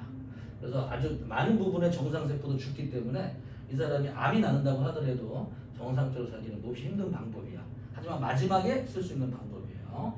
자, 엑스선 촬영은 얘들아 살은 통과하지만 뼈는 통과하지 못해요. 당연히 시멘트도 통과하지 못합니다. 투과력이 약하기 때문에. 하지만 뼈는 살은 통과해요. 그래가지고 엑스선 촬영에 많이 쓰이죠. 엑스선 촬영에 많이 쓰입니다. 자외선은 어디 쓰이냐면은 이제 세포를 이게 통과를 못하는데 세포 표면에 있는 세포막을 죽이는 성분이 있어요. 그래서 이런 것들을 조그마한 세균들, 우리 사람 같은 경우는 괜찮아. 세포가 워낙 많아. 7쪽이야 내가. 가장 바깥쪽에 세포가 어차피 죽어 있어. 가장 표피 세포는 나는. 그래서 거기 딱 쓰면 자외선을 쓰니까 죽었네. 근데 세포가 한 개로 되어 있는 세균들이 있죠. 세균들은 세포 하나로 되어 있기 때문에 세포막에 쏘이면 세포 자체가 죽어버립니다. 그래서 어디 쓰이냐? 살균 작용에 쓰이지요. 살균. 그렇지? 우리한테는 뭐 자외선 쐬면은 피부 암도 걸리고 할 수 있어. 바깥쪽 피부 암도 걸릴 수 있는데 아무튼 살균에 많이 쓰이죠. 가시광선은 물체를 볼 수 있다. 그렇죠? 시험에 안 나와요. 자, 저기서는 어디 쓰이냐면은 눈에 보이지 않지만 그냥 뜨끈뜨끈한 열이 나올 때가 있어요. 700도씨 미만이 되면 우리 여름에 이렇게 친구가 막 운동하고 와가지고 옆에 딱 있으면은 그 친구한테 좀 뜨끈 열기가 느껴질 때 있죠. 눈에 보이지 않지만 이런 것들은 비접촉식 온도계. 우리 학원 들어올 때 갖다 손대면 체온 나오죠. 비접촉식 온도계. 그게 이제 요 적외선 촬영기입니다. 온도계로 많이 쓰인다. 자, 전파를 마이크로웨이브는 전자레인지에 쓰이죠. 전자레인지. 그 다음에 FM 주파수가 이제 이런 것들이 있는데 이것들은 방송에 많이 씁니다. TV 전파로, 라디오나 TV 전파로. 전자레인지는 어떤 놈이냐면은 물이 산소 원자 하나와 수소 원자로 되어 있는데 전자기파가 지나갈 때 요놈들이 진동을 해버려. 자꾸 회전을 해. 요렇게 전자기파 들어갈 때. 그러면 마찰에 의해서 온도가 올라가죠. 그래서 물이 없다. 물이 없는 곳에다가 전자를 집어넣으면 아무리 돌려도 온도가 올라가지 않습니다. 수분이 있어야 돼요. 이런 특징이 있다. 자, 페이지 전자기파의 종류 2번. 자, 가장 왼쪽 부터 볼까요? 자, 거기에 감마선, 엑스선, 자외선, 가시광선, 적외선, 마이크로웨이브, 라디오파 있고요. 오른쪽에 245쪽에 보세요. 가시광선, 자외선, 적외선 쭉 있는데 그냥 외우는 내용이에요. 이 내용들은 저기 외워주세요. 넘어갑니다. 쭉 해가지고 페이지 254쪽. 오늘 공부할 내용은 파동의 간섭입니다. 잠깐만 쉬었다가 5분만 쉬었다가 우리 파동의 간섭을 좀 할게요. 이게 중요합니다. 오늘 배우는 내용 중에 중요한 내용은 전반사와 파동의 간섭이에요. 이건 나중에 그냥 한번 외우세요. 중요한 게 아니야. 라디오파 있잖아. 어떤 책에는 라디오파와 마이크로웨이브가 순서가 바뀌는 책도 있고 그래요. 이게 중요한 게 아닙니다. 페이지 254쪽 5분 후에 좀 쉬었다 하겠습니다. 오늘 전자기 파동의 간섭.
아이고 잘 쉬었지요? 자 다음 편 들어갑시다. 우리 파동의 간섭이 뭔지 한번 봅시다. 파동이라고 하는 거를 이 수면파로 봐서 한번 얘네들이 겹쳐가지고 파동이 우리 혹시 소리의 3요소 중학교 1학년 때 배웠던 소리의 3요소 중에서요 소리의 크기라는 게 있어요. 크기. 소리의 크기는 뭐랑 관계 있습니까? 소리의 크기는 진폭이랑 관계가 있어요. 파동이 만약에 이런 파동이 있고 뭐 이렇게 진폭이 큰 파동이 있다. 그러면 이런 것들은 큰 소리 또는 센 소리가 되는 거죠. 큰 소리. 그다음에 그 소리의 높낮이, 고음, 도레미파솔라시도 이렇게 높낮이랑 관계 있는 건 진동수랑 관계가 있습니다. 뭐 이런 파동이었는데 진동수가 짧아가지고 이렇게 지나가면은 여기 고음, 높은 음이 되는 거죠. 근데 파동이 우리 전달될 때 어떤 현상이 있다 그랬어요? 그렇죠. 진동수는 일정하기 때문에 진동수는 일정하죠. 이 파장도 뭐 이게 변하는 거 배웠습니다. 그럼 진폭도 변할 수 있나? 있지요. 그래서 같은 파동들이 겹치게 되면 진폭이 커지거나 작아질 수가 있어요. 그래서 이 현상에 대해서 좀 공부를 해보겠습니다. 파동이 한 개 파동만 지나가는 게 아니라 다른 파동들이 지나가다가 서로 한 장소에서 이제 이렇게 부딪힐 때가 있어. 겹칠 때가 있어요. 그래서 파동이 겹친다. 한 공간에서 겹치는 거를 중첩된다고 얘기해요. 중첩되게 되면은 진폭의 변화가 생겨요. 진폭이 커지는 경우도 있고 작아지는 경우도 있는데요. 진폭이 변하는 경우를 간섭한다라고 얘기합니다. 간섭. 자, 파동이 이제 간섭하려면은 겹쳐야 돼 일단. 그래서 겹치는 거 좀 한번 볼까 이제 예를 들어서 말이에요. 파동이 어떤 수면파가 하나 있다고 쳐보자. 하나가 요런 진폭이 y1을 가지는 또는 진폭이 y2를 가지는 이 파동이 한 공간에서 겹쳤다고 해봅시다. 가운데에서 그럼 y1과 y2의 진폭들이 있잖아. 그러면은 합해지게 돼. 이게 합해지는 걸 뭐라고 불러요? 중첩되었다라고 얘기하고 중첩됐더니만 이때 파동의 모습이 요렇게 요 전체 가장 높은 쪽에 여기는 y1 더하기 y2로 변해버립니다. 자, 두 번째 만약에 이번에는 하나는 위쪽의 파동, 보통은 이제 이걸 마루라고 부르죠. 위에 있는 걸 y1이 이렇게 가고 있었다 오른쪽으로. 근데 반대쪽으로 y2인 녀석이 있었다. 두 개가 만나가지고 여기서 만나게 되면은 이런 파동과 이런 파동이 만나게 되지 않소? 그러면 두 개가 더한 값이 이렇게 같은 방향일 때는 더해져요. 반대가 되면 빼지는데 여기서 빼준 만큼 요만큼 너무 많이 요만큼 y1 마이너스 y2만큼 진폭이 변해버립니다. 자, 소리 같은 경우는 어떻게 되겠어요? 소리 같은 경우는 작은 소리 두 개 모여도 큰 소리를 들릴 수 있게 되고 큰 소리와 작은 소리 만나서 더 작은 소리가 만들 수 있게 되죠. 그래서 이 파동이 어떻게 만나냐에 따라서 원래보다 큰 소리가 될 수도 있다 또는 작은 소리가 될 수도 있다 이런 것도 우리가 좀 배울 겁니다. 이렇게 예를 들어보자. 원래보다 진폭이 커지는 것들을 그냥 간섭 중에서요 두 개지 이름 붙여놨어요. 이것도 간섭했다. 진폭이 변했잖아. 간섭이라고 하는 거는 진폭이 변했다. 이걸 간섭이라고 불러요. 근데 원래보다 이제 진폭이 커졌다. 위로 커지든 아래로 커지든 커지게 되는 거를 보강 간섭이라고 얘기를 합니다. 그래서 이런 것들은 상쇄 간섭이라고 얘기를 하는데요. 보강 간섭은 보다 큰 소리가 되었다. 빛인 경우에는 더 센 빛이 되었다. 센 빛으로 느껴진다. 작은 소리가 되었다. 또는 어두운 빛으로 보여지게 되면은 상쇄 간섭이라고 얘기를 해요. 우리가 오늘 배우는 게 파동의 간섭입니다. 자, 책 좀 볼까요? 페이지 254쪽 봅시다. 중첩의 원리. 파동이 겹쳐질 때 만들어진 파동의 변이는 각 파동의 변이 할 것 같은데요. 같은 플러스일 때는 더해주고요. 마이너스일 때는 뭐 빼주는 게 됩니다. 자, 이번 파동의 간섭 볼게요. 파동이 중첩돼서 미쳐볼까요? 진폭이 변하는 현상. 항상 단어의 뜻에 정확히 알아두셔야 돼요. 우리 학생들이 지금 기초반이기 때문에 단어부터 정확히 외우는 게 좋습니다. 항상. 안 그러면 문제에 나오는 단어가 이해가 안 되면 어려운 문제가 좀 어려운 경우가 많아요. 문제를 해석하는 데 시간이 오래 걸리는 경우가 많이 있어요. 단어를 그때 좀 외워두세요. 자, 보강 간섭 봅시다. 커지는 거예요. 상쇄 간섭 봅시다. 좀 작아지는 경우죠. 이런 경우는. 그래서 우리가 간섭편으로 들어왔습니다. 자, 그럼 얘들아, 이 간섭을 좀 배우기 전에 내가 따로 좀 설명할 게 몇 가지 있어요. 그러니까 책 내용이 이해되는 게 아니기 때문에 잘 한번 따라와 보세요. 파동의 간섭은 보강 간섭도 있고 상쇄 간섭이 있습니다. 그래서 그림 하나 그려드릴 테니까 우리 학생들이 이걸 어디다 그려가시는 게 좋을까? 없네? 칸이? 뭐 남는 칸에다가 한번 열심히 한번 같이 한번 조그맣게 따라 보세요. 자, 우리가 파동이 어떤 사람 하나가 여기 딱 내가 서 있었거든. 여기 있죠. 자, 그래가지고요. 여기에 파동이 오는 모습을 여러 개를 한번 그려볼게요.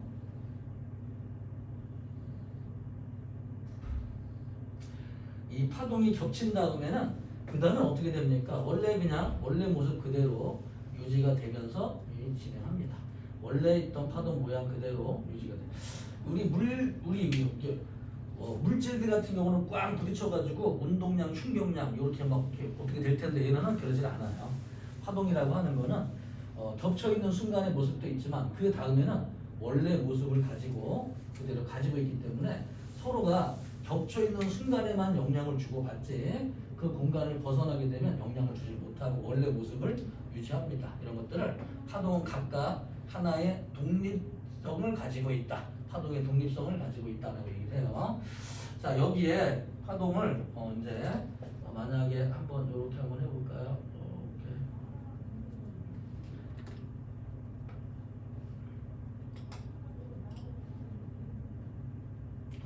자, A 파동이 오고 있어요. 그래서 내가 여기 서 있는데 내가 여기서 사람이 서 있어. 귀에서 양쪽에서 오는 소리라든지 또는 눈으로 빛 두 가지를 봤어요. 이렇게. 근데 A 쪽에 파동이 하나가 요런 파동이 이제 왔습니다. 요렇게. 근데 B 쪽에서 다른 쪽에서 온 소리가 요렇게 왔어요. 그러면은 A하고 B가 더해지게 되면 사람한테는 어떻게 보일 거냐? 그렇지. 원래 있는 파동보다도 두 배 정도로 커진 요런 파동으로 느끼게 되니까 더 큰 소리로 더 강한 빛으로 느껴지게 됩니다. 이런 경우는. 그런데 여기는 C가 어떤 파동이냐면은 얘가 요만큼의 파의 길이를 파장 람다라고 부르죠. 람다. 자, 그런데 그 다음에 파동은 요런 파동이 다가왔고 A가 왔으면서 이만큼을 그냥 이렇게 지나갔어요. 그 다음부터 얘가 마이너스 쪽이 올 때 플러스 쪽이랑 겹쳐집니다. 그래서 A와 C가 더해지게 되면은 어떤 경우가 생기냐면은 여기 있는 요 마이너스와 플러스랑 마이너스 플러스가 똑같이 지워지기 때문에 없어져 버립니다. 이렇게 사람이 소리 같은 경우에는 사람의 소리를 이렇게 스피커 두 개를 갖다가 딱 나눴는데 소리가 나오는 파장이 있어. 이렇게. 근데 스피커 하나가 좀 멀어. 이렇게. 그래가지고 나오는 파장만큼보다 절반, 2분의 람다만큼이죠. 2분의 람다만큼 하나의 스피커가 좀 더 멀어져 있으면은 두 개 소리가 동시에 나한테 오지만 요만큼 2분의 람다만큼 파장이 딱 차이가 나면은 소리가 잘 작게 크게 들리진 않아. 스피커 두 개라고 무조건 커지진 않아요. 소리라는 건 한번 파동이 간섭이 되기 때문에 거리 차이가 생기 이런 걸 경로차라고 부릅니다. 경로차. 자, 경로차라고 한번 적어볼까요? 경로차. 이런 경우는 하나가 오고 동시에 똑같이 오기 때문에 경로차 0이라고 부릅니다. 0. 자, 이런 경우는 하나가 도착한 다음에 반파장 2분의 람다만큼 나중에 도착을 하죠. 이런 것들을 2분의 람다만큼의 경로차가 있다. 라고 얘기를 합니다. 자, 그 다음에는 D 한번 그려볼게요. D는 요런 이제 파동이 이제 오는 거예요. 그래서 얘들아 겹치는 걸 뭐라고 부른다? 중첩되었다. 중첩되지 않은 채로 쭉 지나가니까 한쪽 소리만 들려요. 그러다 이제 중첩된 소리들이 들리기 시작을 하는데 커지죠. 이런 것들은 A와 D가 들어가게 되면은 람다만큼 차이가 나잖아. 이렇게 이런 것들은 보강 간섭, 이런 것들은 상세 간섭, 이런 것들은 보강 간섭 이렇게 표시를 합니다. 자, 2도 하나 있다고 쳐볼까요? 2는 얼마큼 차이가 나냐면은 파동이 왔을 때 하나, 둘, 요만큼 차이 나. 여기부터 요만큼. 얼만큼이냐면은 A와 E가 들어오게 되면은 2분의 람다가 몇만큼 차이가 나겠어요? 3개만큼 차이가 나죠. 그래서 2분의 3 람다만큼 차이가 나면은 상세 간섭이 생깁니다. 소리가 더 작아진다 이런 얘기죠. 그래서 상세 간섭과 보강 간섭을 한번 색깔로 한번 적어볼게요. 상세 간섭과 보강 간섭을 이렇게 차이가 쭉 나게 된다면 얘네들은 보강 간섭의 특징이 있어요. 그래서 보강 간섭이 생기기 위한 조건이 있습니다. 보강 간섭. 얘네들은 그냥 이 파장으로 따져서요. 2분의 람다에 이거 2분의 람다, 2분의 2 람다라고 쓰면 되겠죠. 2분의 3 람다, 2분의 6 람다, 이건 3 람다죠. 3 람다 얼마니? 이거 2분의 4지. 2분의 4. 이거 2 람다. 그 다음에 2분의 5 람다만큼 차이가 난다. 2분의 6 람다만큼 차이가 난다. 3 람다다 이렇게 2분의 람다에 짝수배로 표시가 되면은 이런 것들은 파장만큼 이제 똑같은 게 온다. 늦게 온다 이런 뜻이에요. 이런 것들은 중첩되는 순간부터는 항상 보강 간섭이 생기기 때문에 자 보강 간섭 조건 한번 적어볼까요? 얘네들은 항상 2분의 람다에 그렇죠? 2m 이 짝수배라고 부릅니다. 짝수배. 자 그래서 파동에서는 어떻게 배우는 거냐면은 이거를 단파장이라고 불러요. 반파장. 단파장의 짝수배가 되면은 람다, 2람다, 3람다만큼 차이가 나기 때문에 이런 것들을 보강 간섭이다. 단 m은 0부터 시작한 정수지요. 0, 1, 2, 3 이런 식으로 무한 정수가 됩니다. 자 그러면은 상세 간섭 조건 한번 적어볼까요? 상세 간섭. 자 그러면은 상세 간섭이 생기기 위한 조건은 그렇죠? 2분의 람다에 2m에다가 그냥 플러스 1을 해주거나 마이너스 1을 해줍니다. 자, 그러면은 m은 0, 1, 2, 3 이런 식으로 쭉 정수가 나가게 되면은 이런 경우는 2분의 1 람다, 2분의 3 람다, 2분의 5 람다, 2분의 6 람다 이런 식으로 뭐가 되겠어요? 이런 것들은 홀수배라고 얘기를 합니다. 홀수배. 자 반파장의 홀수배. 자 정리 한번 해볼까요? 자 반파장으로 따졌을 때 반파장이 홀수배가 되게 되면은 경로차가 0이다. 또는 람다다. 또는 3람다다. 이런 식으로 반파장의 짝수배로 차이가 나게 되면은 람다, 2람다, 3람다 파장의 정수배가 되겠죠. 자 이럴 때는 보강 간섭이 생기는 것이고 2분의 람다의 홀수배만큼 차이가 나게 되면은 겹치는 부분들은 위상이 마이너스 플러스 이걸 위상이라고 그래. 위상. 오른 위쪽은 플러스 위상, 아래쪽은 마이너스 위상. 뭐 어려운 단어, 중요한 단어 아니에요. 그냥 위상이 뒤집어진 모양으로 만나게 되면은 얘네들은 상세 간섭이 생겨버립니다. 자, 이거를 책에 꼭 적어줘야 됩니다. 지금 책이 빠져 있어요. 이 책에 편집이 잘 돼 있는데 간혹 이제 좀 뭔가 좀 이렇게 허술하게 넘어가는 경우가 있거든. 여기 빠져 있으니까 이거 꼭 한번 적어가 보세요. 자, 꼭 어디다 적으시냐? 뭐 아무데나 뭐 어떻게 적을 데가 없죠. 지금 아무튼 한번 적어보세요. 이게 책이 빠져 있어. 자, 그래서 이 간섭이라고 하는 거는 파동이 중첩되었다. 그래서 진폭이 변하는 거를 간섭이라고 부르는데 보강 간섭과 상세 간섭에 관한 정확한 내용을 이제 알고 있어야 됩니다. 자, 그래서 책에 있는 거는 두 가지 물결파와 소리 그 다음에 빛 세 가지에 관한 간섭을 배울 거예요. 이 간섭이 세 가지 중에서 우리 학생들이 이제 혼동하기 쉬운 내용들이 있습니다. 그래서 일단 순서를 좀 바꿔서요. 소리부터 하나씩 할 테니까 재밌어. 이 단원이 또 이게 이 단원이 또 이 굴절보다 더 재밌어요. 이거 알고 보면. 그래서 세 개를 차근차근 한번 정리를 해봅시다. 소리의 간섭부터 한번 해볼게요. 소리의 간섭. 자, 그러면 이놈이 좀 빨리 말리도록 하기 위해서 내가 빨리 말러라. 기도 한번 해보자. 말러라 이놈아. 말러봐. 자, 그러면 이제 말이 시원하게 말라요. 마른 녀석이 하나 있거든. 마른 걸레는 드하. 자, 음파부터 봅시다. 자, 양쪽에 똑같은 소리가 나오는 스피커 A와 그 다음에 똑같은 소리가 나오는 우리 B 두 가지를 정 가운데에서 정 가운데 2등분 시켜주는 거리 어떤 거리 이렇게 그러면은 2등 변성합형이 만들어집니다. 자, 이 부분에서는 사람의 귀로 하면은 적당하지가 않아요. 이쪽 귀와 이쪽 귀 동시에 두 곳을 듣기 때문에 이쪽에서는 반파장 차이가 날 수 있고 여기는 뭐 다른 파장으로 들을 수 있어. 사람 귀로는 정확하지 않으니까 오실로스코프 기계를 사용합니다. 마이크 하나가 붙어있는 요놈 가지고 여기다가 여기서 움직여주는 거예요. 그래서 예를 들어서 사람 있지 음성 같은 경우에 공기 중에서 빛의 소리의 음파 속력은 340m/s예요. 소리가.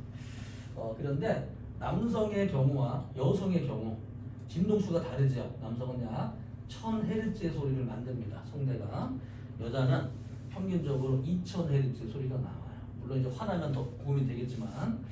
자, 그래서 얘는 파장 곱하기 진동수가 되기 때문에 사람의 남자의 진동수는 1000이 됩니다. 그러면은 남자 곱해서 340, 0.3 이렇게 되려니까 얘는 0.34m. 그래서 남자가 만드는 파장 이거는 파장의 소리는 약 한 37cm의 파장을 만들어요. 남자들은. 그리고 여자의 경우는 2000Hz이기 때문에 얘네들이 절반이죠. 진동수가 2배예요. 몰랐죠? 이렇게. 그래서 17cm 정도의 파장을 만듭니다. 보통 여자들의 음성으로는. 자, 그런데 여기서 이제 사람의 소리가 나왔잖아. 자, 한쪽으로 한번 치우쳐 봅시다. 그러면 어떤 일이 생기냐면은 얘한테는 멀어지잖아. 원래보다 좀 길어지죠. 얘한테는 좀 가까워지죠. 그치? 그래서 얘한테 오는 소리가 얼마큼이냐면은 요게 만약에 S1만큼 같다. 그래가지고 S1만큼 같다. 똑같은 거리인데 이 파장 길이가 요만큼이다. 자, 남자의 경우에는 한 뭐 38.5cm이다. 여자인 경우에는 한 8.5cm이다. 이 정도 거리 차이가 생기게 되면은 여기는 상세 간섭이 생깁니다. 그렇죠? 그래서 이 경로 차이 길이가 한 사람은 빨리 한쪽 소리는 빨리 오는데 다른 쪽 소리가 늦게 왔다. 방금 전에 지운 그림이에요. 이 경로 차이가 2분의 1 람다만큼 차이가 나는 곳에서는 상세 간섭이 생기고 조금 더 가면은 얘한테는 조금 더 가까워지지만 얘한테 좀 더 멀어지겠죠? 그렇죠? 이거는 2분의 2 람다만큼 차이가 나면은 보강 간섭이 생깁니다.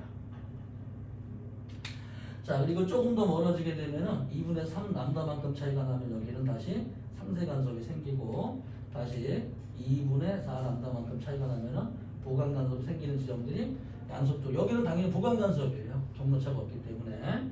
그래서 여기를 기준으로 해서 보강과 상세가 계속 반복이 돼서 소리가 작게 들릴 때도 있고 크게 들릴 때도 있게 된다. 이런 얘기가 나와 있죠. 자, 그림 볼까요? 255쪽에 소리의 간섭 보세요. 두 소리가 만나면 간섭이 일어나 소리의 크기가 변하게 되는데, 자, 보강 간섭, 상세 간섭 있자. 경로차가 여기다. 보강 간섭. 자, 오른쪽에 보세요. 우리 그 빨간색 한번 파장을 왼쪽에서 오는 거 세보자. 자, 플러스 하나, 둘, 셋, 넷, 다섯, 여섯, 일곱, 8개. 플러스 마이너스 8개. 오른쪽에서 오는 거는 하나, 둘, 셋, 넷, 5개. 자, 2분의 람다에 3배만큼 차이가 나니까 얘는 상세 간섭이 일어나는 지점입니다. 이걸 쓸 때는 파동의 술세 일일이 반파자물이 몇 개 들어가 있는지 그러면은 이게 차이가 얼만큼인지 구할 수 있게 됩니다. 알겠지? 어렵게 생각하지 말고 반파장의 홀수배냐 짝수배냐 세면은 보강이 되는지 상세가 되는지 알 수 있게 된다. 무슨 말 이해돼요? 무슨 말인지? 알겠어? 저 손짓 또 놀고 있다. 저거 봐라 여기 봐라 여기 봐라.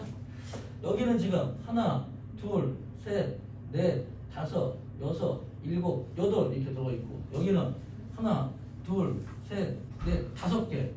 이건 5개이고 이건 8개란 말이야. 몇 개 차이야? 2분의 람다가 3만큼 차이 난다. 그래서 2분의 3 람다의 차이가 나기 때문에 상세 간섭이다. 이런 얘기죠. 세라고 반파장을.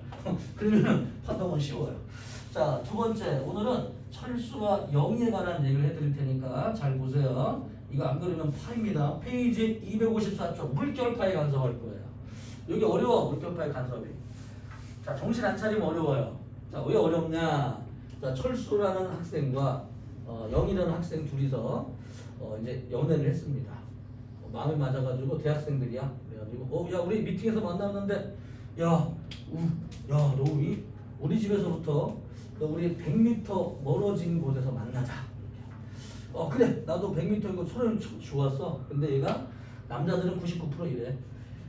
거의 99% 바람나. 이것들이 남자가 문제야. 그래서 나중에 나 90m밖에 안 갈란다. 얘는 얼마큼 가냐? 110m를 가야 되죠. 만나려면. 파동이라는 것도 그래요.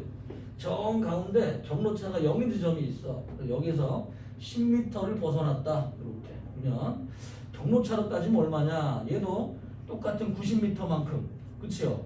여기서 x만큼 멀어지면 또 x만큼 멀어지게 되고 얘 입장에서는 이만큼을 더 2x만큼 가야 되기 때문에 경로차가 0인 지점에서 만약에 2분의 람다만큼 멀어졌다. 그러면 경로차로 따지면은 2분의 람다가 2만큼의 경로차가 생기니까 이거는 람다로 경로차가 변해버립니다. 그래서 두 지점 사이에 왔다 갔다 하는 여기서 양쪽으로 가는 이런 지점을 말하는 게 아니야. 두 사이 여기서 왔다 갔다 하게 되면은 한쪽으로는 멀어지고 한쪽으로는 그만큼 가까워지기 때문에 경로차 계산이 조금 더 신중해야 됩니다. 이런 경우는.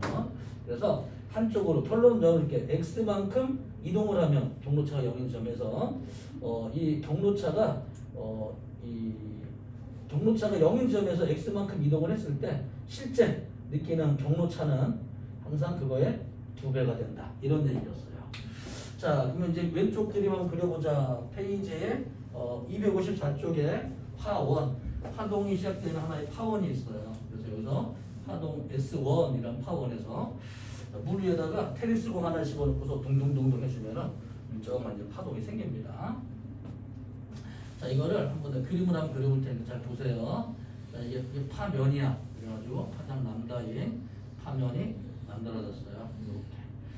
자, 그다음에 파면이 또 이만큼 이렇게 만들어졌습니다. 자, 그다음에 이 파면과 파면 사이에는 골이 있어요. 이 골도 이렇게 표정을 해볼게. 골도 이렇게 표정을 해볼게요. 그리고 여기에 파동이 S2인 지점이 S2에 파원이 또 있습니다. 자, 여기에서도 파동이 어떻게 지나가냐면은 요런 파동이 지나가게 되고 그 다음에 요런 파동이 지나가게 되고요.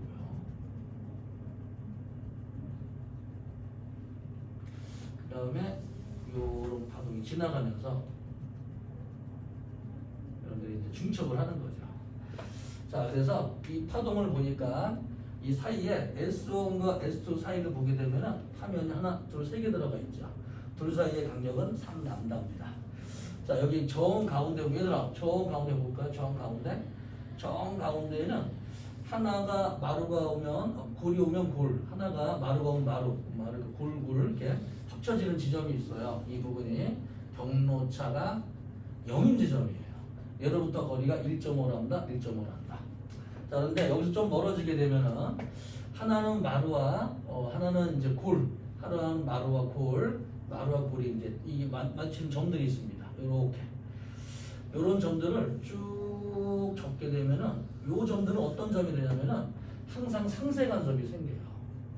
그 경로차는 2분의 람다만큼 차이가 나는 지점인데 이 지점은 항상 얘가 골이 지나가면 마루가 지나가면 골 이런 식으로 항상 바뀌기 때문에 이 지점은 높이 수면 차이가 변하지 않아.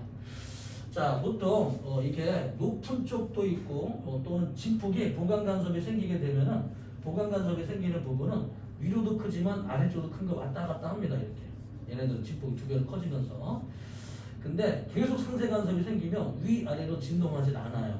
이런 점을 마디선이라고 부릅니다. 마디선. 얘는 위아래로 진동하진 않아. 그냥 계속 상세 간섭만 생기는 지점들입니다.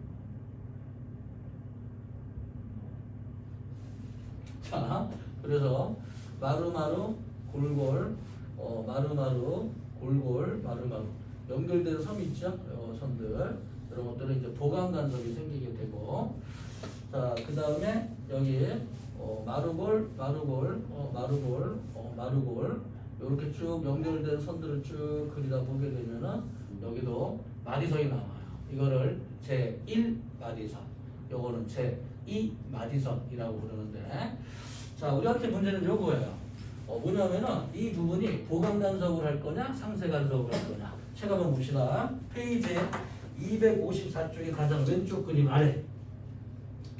그림은 물결파의 간섭. 그림은 물결파의 발생 장치를 이용하여 전파원 S1, S2로부터 진폭과 파장, 진동수가 똑같은 파동을 발생시켰을 때 간섭이 일어난 밝기가 크게 바뀌는 부분.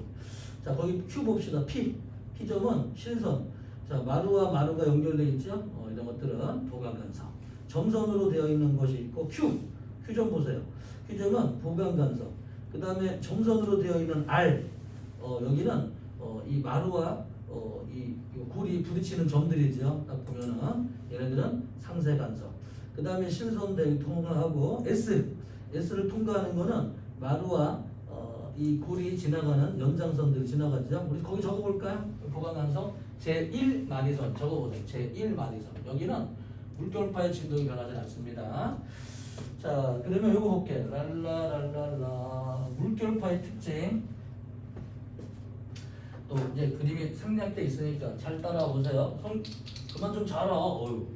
자, 물결파가 이렇게 지나간다고 쳐보자. 그래서 이것들을 물결파 투영 장치 위에서부터 사진을 찍을 거예요. 뚝 찍으면 빛들이 들어오다가 법선 한번 그려볼까? 법선 이렇게 옆면에 수직선. 그럼 빛들이 이제 만들어서 이렇게 들어오겠죠. 자, 일로 들어간 빛들은 법선 한번 그려볼까? 법선 이렇게. 그러면 원래 들어가는 경로에서 어떻게 된다? 법선 되는 건 작아지죠. 그렇죠. 그래서 빛들이 이 골 쪽으로 들어온 빛들은 다 밖으로 퍼져 나가 버리게 되고 이 마루 쪽으로 들어간 빛들은 모여버립니다. 그래서 위에 사진을 찍게 되면은 이 부분은 밝아, 이 부분은 어두워, 이 부분은 밝아. 이렇게 이 밝고 밝은 부분 사이가 이제 파장 람다가 되겠죠. 이런 식으로 이 위에서 보면은 밝은 거는 실선, 어두운 부분은 점선으로 표시를 해주는 거예요. 이놈들이. 그래서 밝은 것과 밝은 것 사이가 파장 람다가 되는 겁니다. 한번 설명한 적이 있는데 오늘 못 들으니까 알겠죠. 자, 그래서 물결파의 간섭에서 보자. 거기 적으세요. 제1 마디선, 제1 마디선. 왜 안 적어? 제1마디선 2분의 람다. 제2 마디선 적으세요. 제2 마디선. 여기는 2분의 3 람다. 적으란 말이죠. 그치? 자, 그래서 거기다가 마디선들이 오른쪽으로 2개 적으시고 왼쪽으로도 2개 적어보세요. 제1 마디선, 제2 마디선. 그래서 이 정중앙에서부터 세는 게 중요한데 정중앙에서부터 거리가 2분의 람다만큼 차이가 나는 곳에 제1, 두 번째 점선을 고르게 되면은 제2 마디선. 이런 식으로 파동의 이게 얼만큼 차이가 나는 곳이냐. 그렇죠? 그래서 첫 번째는 2분의 람다, 두 번째 2분의 3 람다. 이런 식으로 우리가 공부할 수 있게 되어 있습니다. 자, 5번 볼까요? 페이지 255쪽에 얇은 막에 의한 빛의 간섭 보겠습니다. 자, 그러면 잠깐 우리 눈에 관한 것도 좀 상식적으로 한번 볼까요? 이번도 이해 못하면 좀 어려워요. 우리가 개미를 볼 거야. 개미가 눈도 있어. 나 봤어. 개미가 눈도 있어. 그래가지고 개미 눈에서 난반사된 빛들이 사람 눈으로 들어오게 되면은 여기서 나온 빛들은 한 점으로 모아져요. 이렇게 쫙 개미 눈 이쪽 눈의 빛들은 이쪽에 모아주고 그래가지고 사람이 개미들을 모아가지고 눈으로 볼 수 있게 되는 거죠. 그놈들은 그러니까 이제 우리가 물체를 볼 수 있다는 거는 한 점에서 나온 빛들이 합해지는 거야. 한쪽에서 이렇게. 근데 마치 이 모습이 우리가 빛에 의한 간섭 자 볼게요. 빛이 무슨 말이냐면은 쭉 이렇게 있지 않소 이렇게 그래가지고 빛이 들어갔다 이게 뭐 기름막이다 기름막 물 위에 또 기름막이 있다 이렇게 그러면은 빛이 법선을 그렸을 때 이제 반사대 나오겠죠 이렇게. 그런데 이 빛들이 불절에 들어갔다가 나오게 되면은 약간의 경로 차이가 생깁니다. 경로 차. 그렇죠? 이 막의 두께를 D라고 했을 때요. 아무튼 어떤 값이랑 이제 관계 있는 이 경로차가 길이가 이건 그냥 오지만 얘는 경로차만큼 길이 차이가 생기겠죠. 그래서 이 경로차의 길이가 2분의 람다만큼 생기면 상쇄간섭이 생기는 것이고, 그렇죠? 이게 만약에 들어가는 각도가 좀 바뀌어가지고 경로차가 좀 길어졌다. 그랬더니만 이때 반사되어 빛과 이게 만약에 2분의 람다의 2만큼 차이가 났다. 얘는 보강 간섭이 생기겠다 이런 얘기겠죠. 그래서 물 위에 얇은 막이 있으면은 여기는 짧은 부분, 짧은 거. 여기에서는 뭐 예를 들어서 자 여기 이제 파란색 빛, 파란색 빛은 400 나노미터의 파장 길이를 가집니다. 빨간색 빛은 800보다는 좀 작은 700 나노미터의 이제 파장을 가집니다. 파장을 따지면 약 대충 한 2배 정도가 되겠죠. 이렇게. 그래서 여기에 처음에 보강 간섭 생길 수 있는 거는 얘에 대해서는 예를 들어 350 나노미터라고 쳐보자. 예를 들어서 그런 거예요. 360 정도 되는데 원래 아무튼 이 정도야 반파장이.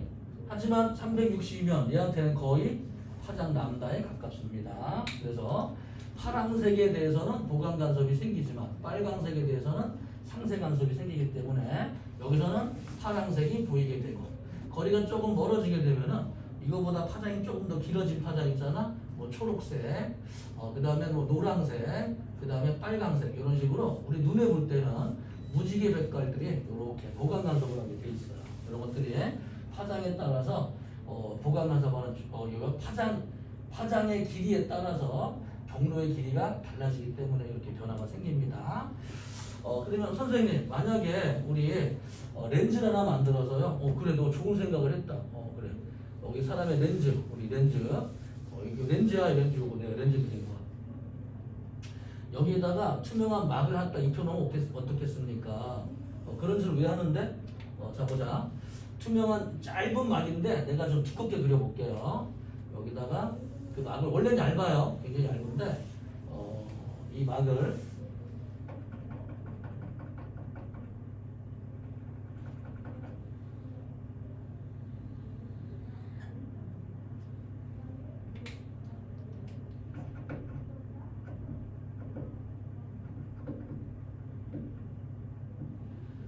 한 요만큼 예를 들어서 이만큼 두껍다고 이렇게 코팅을 시켜줍니다. 코팅막.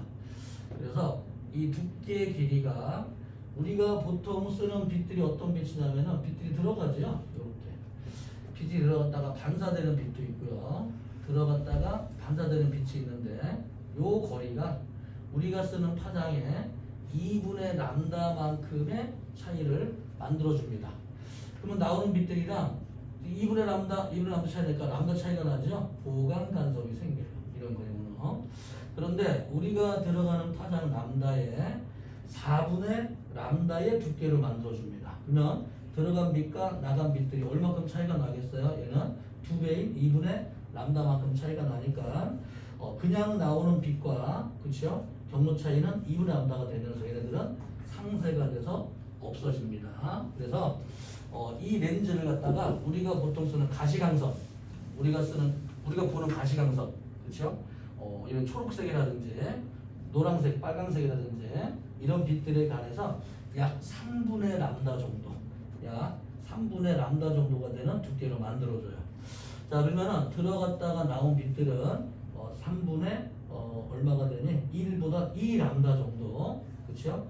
이 정도 차이가 나면서 얘네들 약간 상세 간섭이 됩니다. 근데 두 번째, 나왔다가 들어간 빛에 대해서는 3분의 람다의 세리만큼 되기 때문에 람다와 그냥 통과된 빛과 반사된 빛들은 람다만큼 차이가 나니까 보강 간섭이 생겨버립니다. 그래서 이제 보통 이거는 이제 이론적인 얘기고, 그렇죠? 이런 것들은 실제로는 3분의 람다 정도, 우리 가시광선에 그 정도 두께로 만들어서 갔다 오는 빛들은 상세가 되지만 들어가는 빛들은 보강 간섭이 되기 때문에 반사된 빛들은 어떻게 돼요? 더 줄여준다.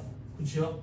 유리 같은 경우는 반사가 되면 반사되네. 근데 이 렌즈는 들어갔다가 나오는 빛이 상세가 되기 때문에 잘 반사가 안 되는구나. 그렇죠? 자, 두 번째. 하지만 투가 되는 빛은 어떻게 된다? 보강을 시켜주기 때문에 나한테 상대방이 봤을 때는 내 눈동자가 잘 보여. 반사되면은 내 눈이 잘 안 보여, 이 사람한테. 내 눈을 볼 수가 없어. 반사가 되니까. 그런데 그 빛을 반동시킨단 말이야. 그러니까 반사된 빛들은 줄여주는 역할을 해주고, 통과되는 빛, 투가 되는 빛량은 늘려줘서 이렇게 만든 거를 코팅 렌즈라고 부릅니다. 거의 대부분의 렌즈는 전부 다 코팅을 쓰고 있어요. 그렇죠? 자, 거기에 관한 얘기가 나와 있었습니다. 자, 확대경 이종 슬릿에 의한 빛의 간섭은 우리가 배울 내용은 아니었습니다. 페이지 256쪽 볼게요. 간섭의 활용. 간섭을 이용한 장치 보자. 소음 제거 장치. 그래서 우리 노이즈 캔슬링 기능이라고 부르는데, 외부에서 들어온 소리와 반대의 진폭 소리를 만들어서 사람 귀에 넣어주게 되면 사람은 외부의 소음은 잘 들리지 않고 원래 음악 소리만 들을 수 있도록 만들어주는 걸 노이즈 캔슬링 기능이라고 부르죠. 어디에 많이 쓰이냐면은 이어 에어팟에 많이 쓰이거나 삼성 버즈 많이 쓰이거나, 비행기 타면은 바깥쪽에 비행기 소음 엔진 소리가 엄청나게 크거든. 그래서 바깥쪽에 사람들이 볼 때는 비행기 엔진 소리 엄청나게 크죠. 안쪽에 있는 실내에 있는 사람들은 비행기 엔진 소리와 반대의 파장을 만들어서 들여보내줘. 그러니까 안쪽에 있는 사람들은 비행기 소음을 잘 느낄 수가 없어요. 이게 왜 그러냐면은 너무나 엔진이 가까워서 시끄러우니까 그 소리를 상쇄시켜버립니다. 안 그러면 아랫사람들이 비행기 안에서 대화가 안 돼요. 시끄러워서. 그래서 이걸 노이즈 캔슬링 기능이라고 부릅니다. 자, 두 번째 볼까요? 무반사 코팅. 그쵸? 자, 정리 한번 해볼까요? 반사되어 나오는 빛은 어떻게 된다? 감소시킨다. 투가 되는 빛은 증가시킨다. 외워주세요. 이게 시험 문제입니다. 자, 홀로그램. 그래서 투명한 층, 여러 개의 두께의 투명한 층을 집어넣고서 들어가는 각도에 따라서 보강 간섭하는 경로의 길이가 달라지죠.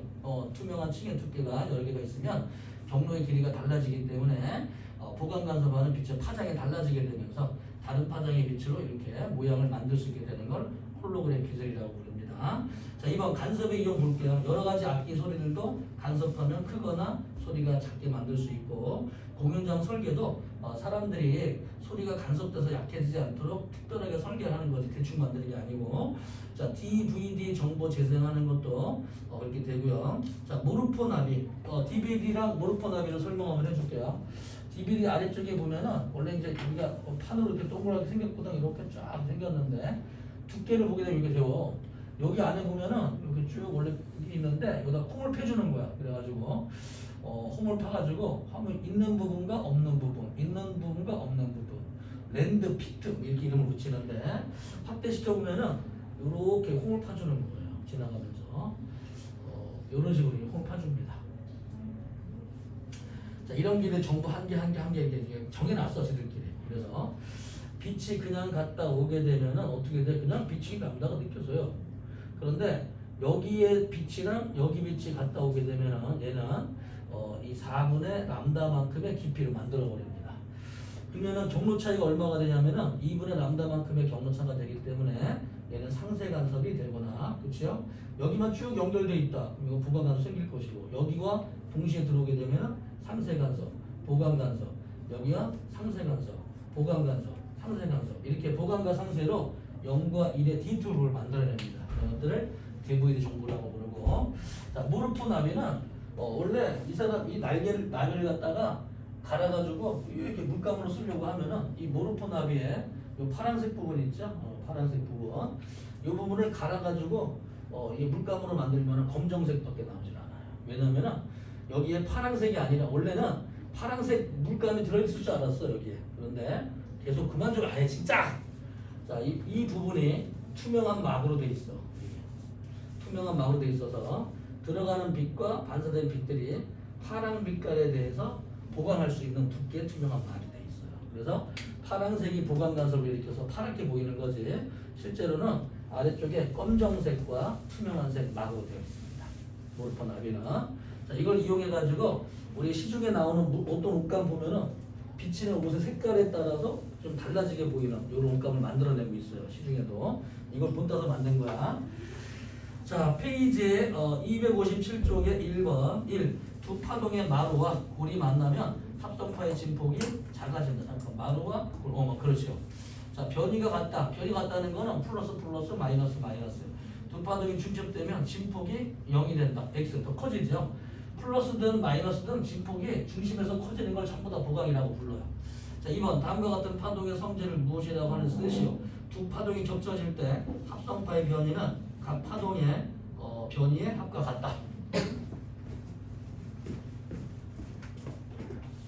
오, 다행이다. 전화 오면 도중에 끊어지더라고. 저번 시간에 그래가지고 한번 못한 적이 있어. 전화 오면 끊어져. 그래서 전화 거부 모드를 해놓고 해야 되는데 그냥 마침 2시간 가까운 시간 동안 한 번도 전화를 안 했네. 다행이다. 자, 그 다음에 2번 중첩의 원리. 자, 3번 그림과 같이 두 파동이 중첩되었을 때 파동의 최대 변이는 진폭은 7. 자, 4번 진폭이 같은 두 파동이 보강 간섭하면 합성파의 진폭은 2배가 되고 상세 간섭을 하면 합성파의 진폭이 0이다. 똑같은 플러스 마이너스 하나. 자, 5번 그림은 두 파원에서 진동수와 위상이 같은 물결파를 발생시켰을 때 위상은 뭐냐면 S1과 S2에서 동시에 마루면 마루, 골이면 골 이렇게 똑같은 걸 보내는 걸 위상이 같다라고 표현하고 자 거기 PQ에서 가까이 일어나는 간섭의 종류를 쓰시오. PQ 보세요. PQ는 그 사이사이 쭉 그 뭐가 있니 거기가 마디선입니다.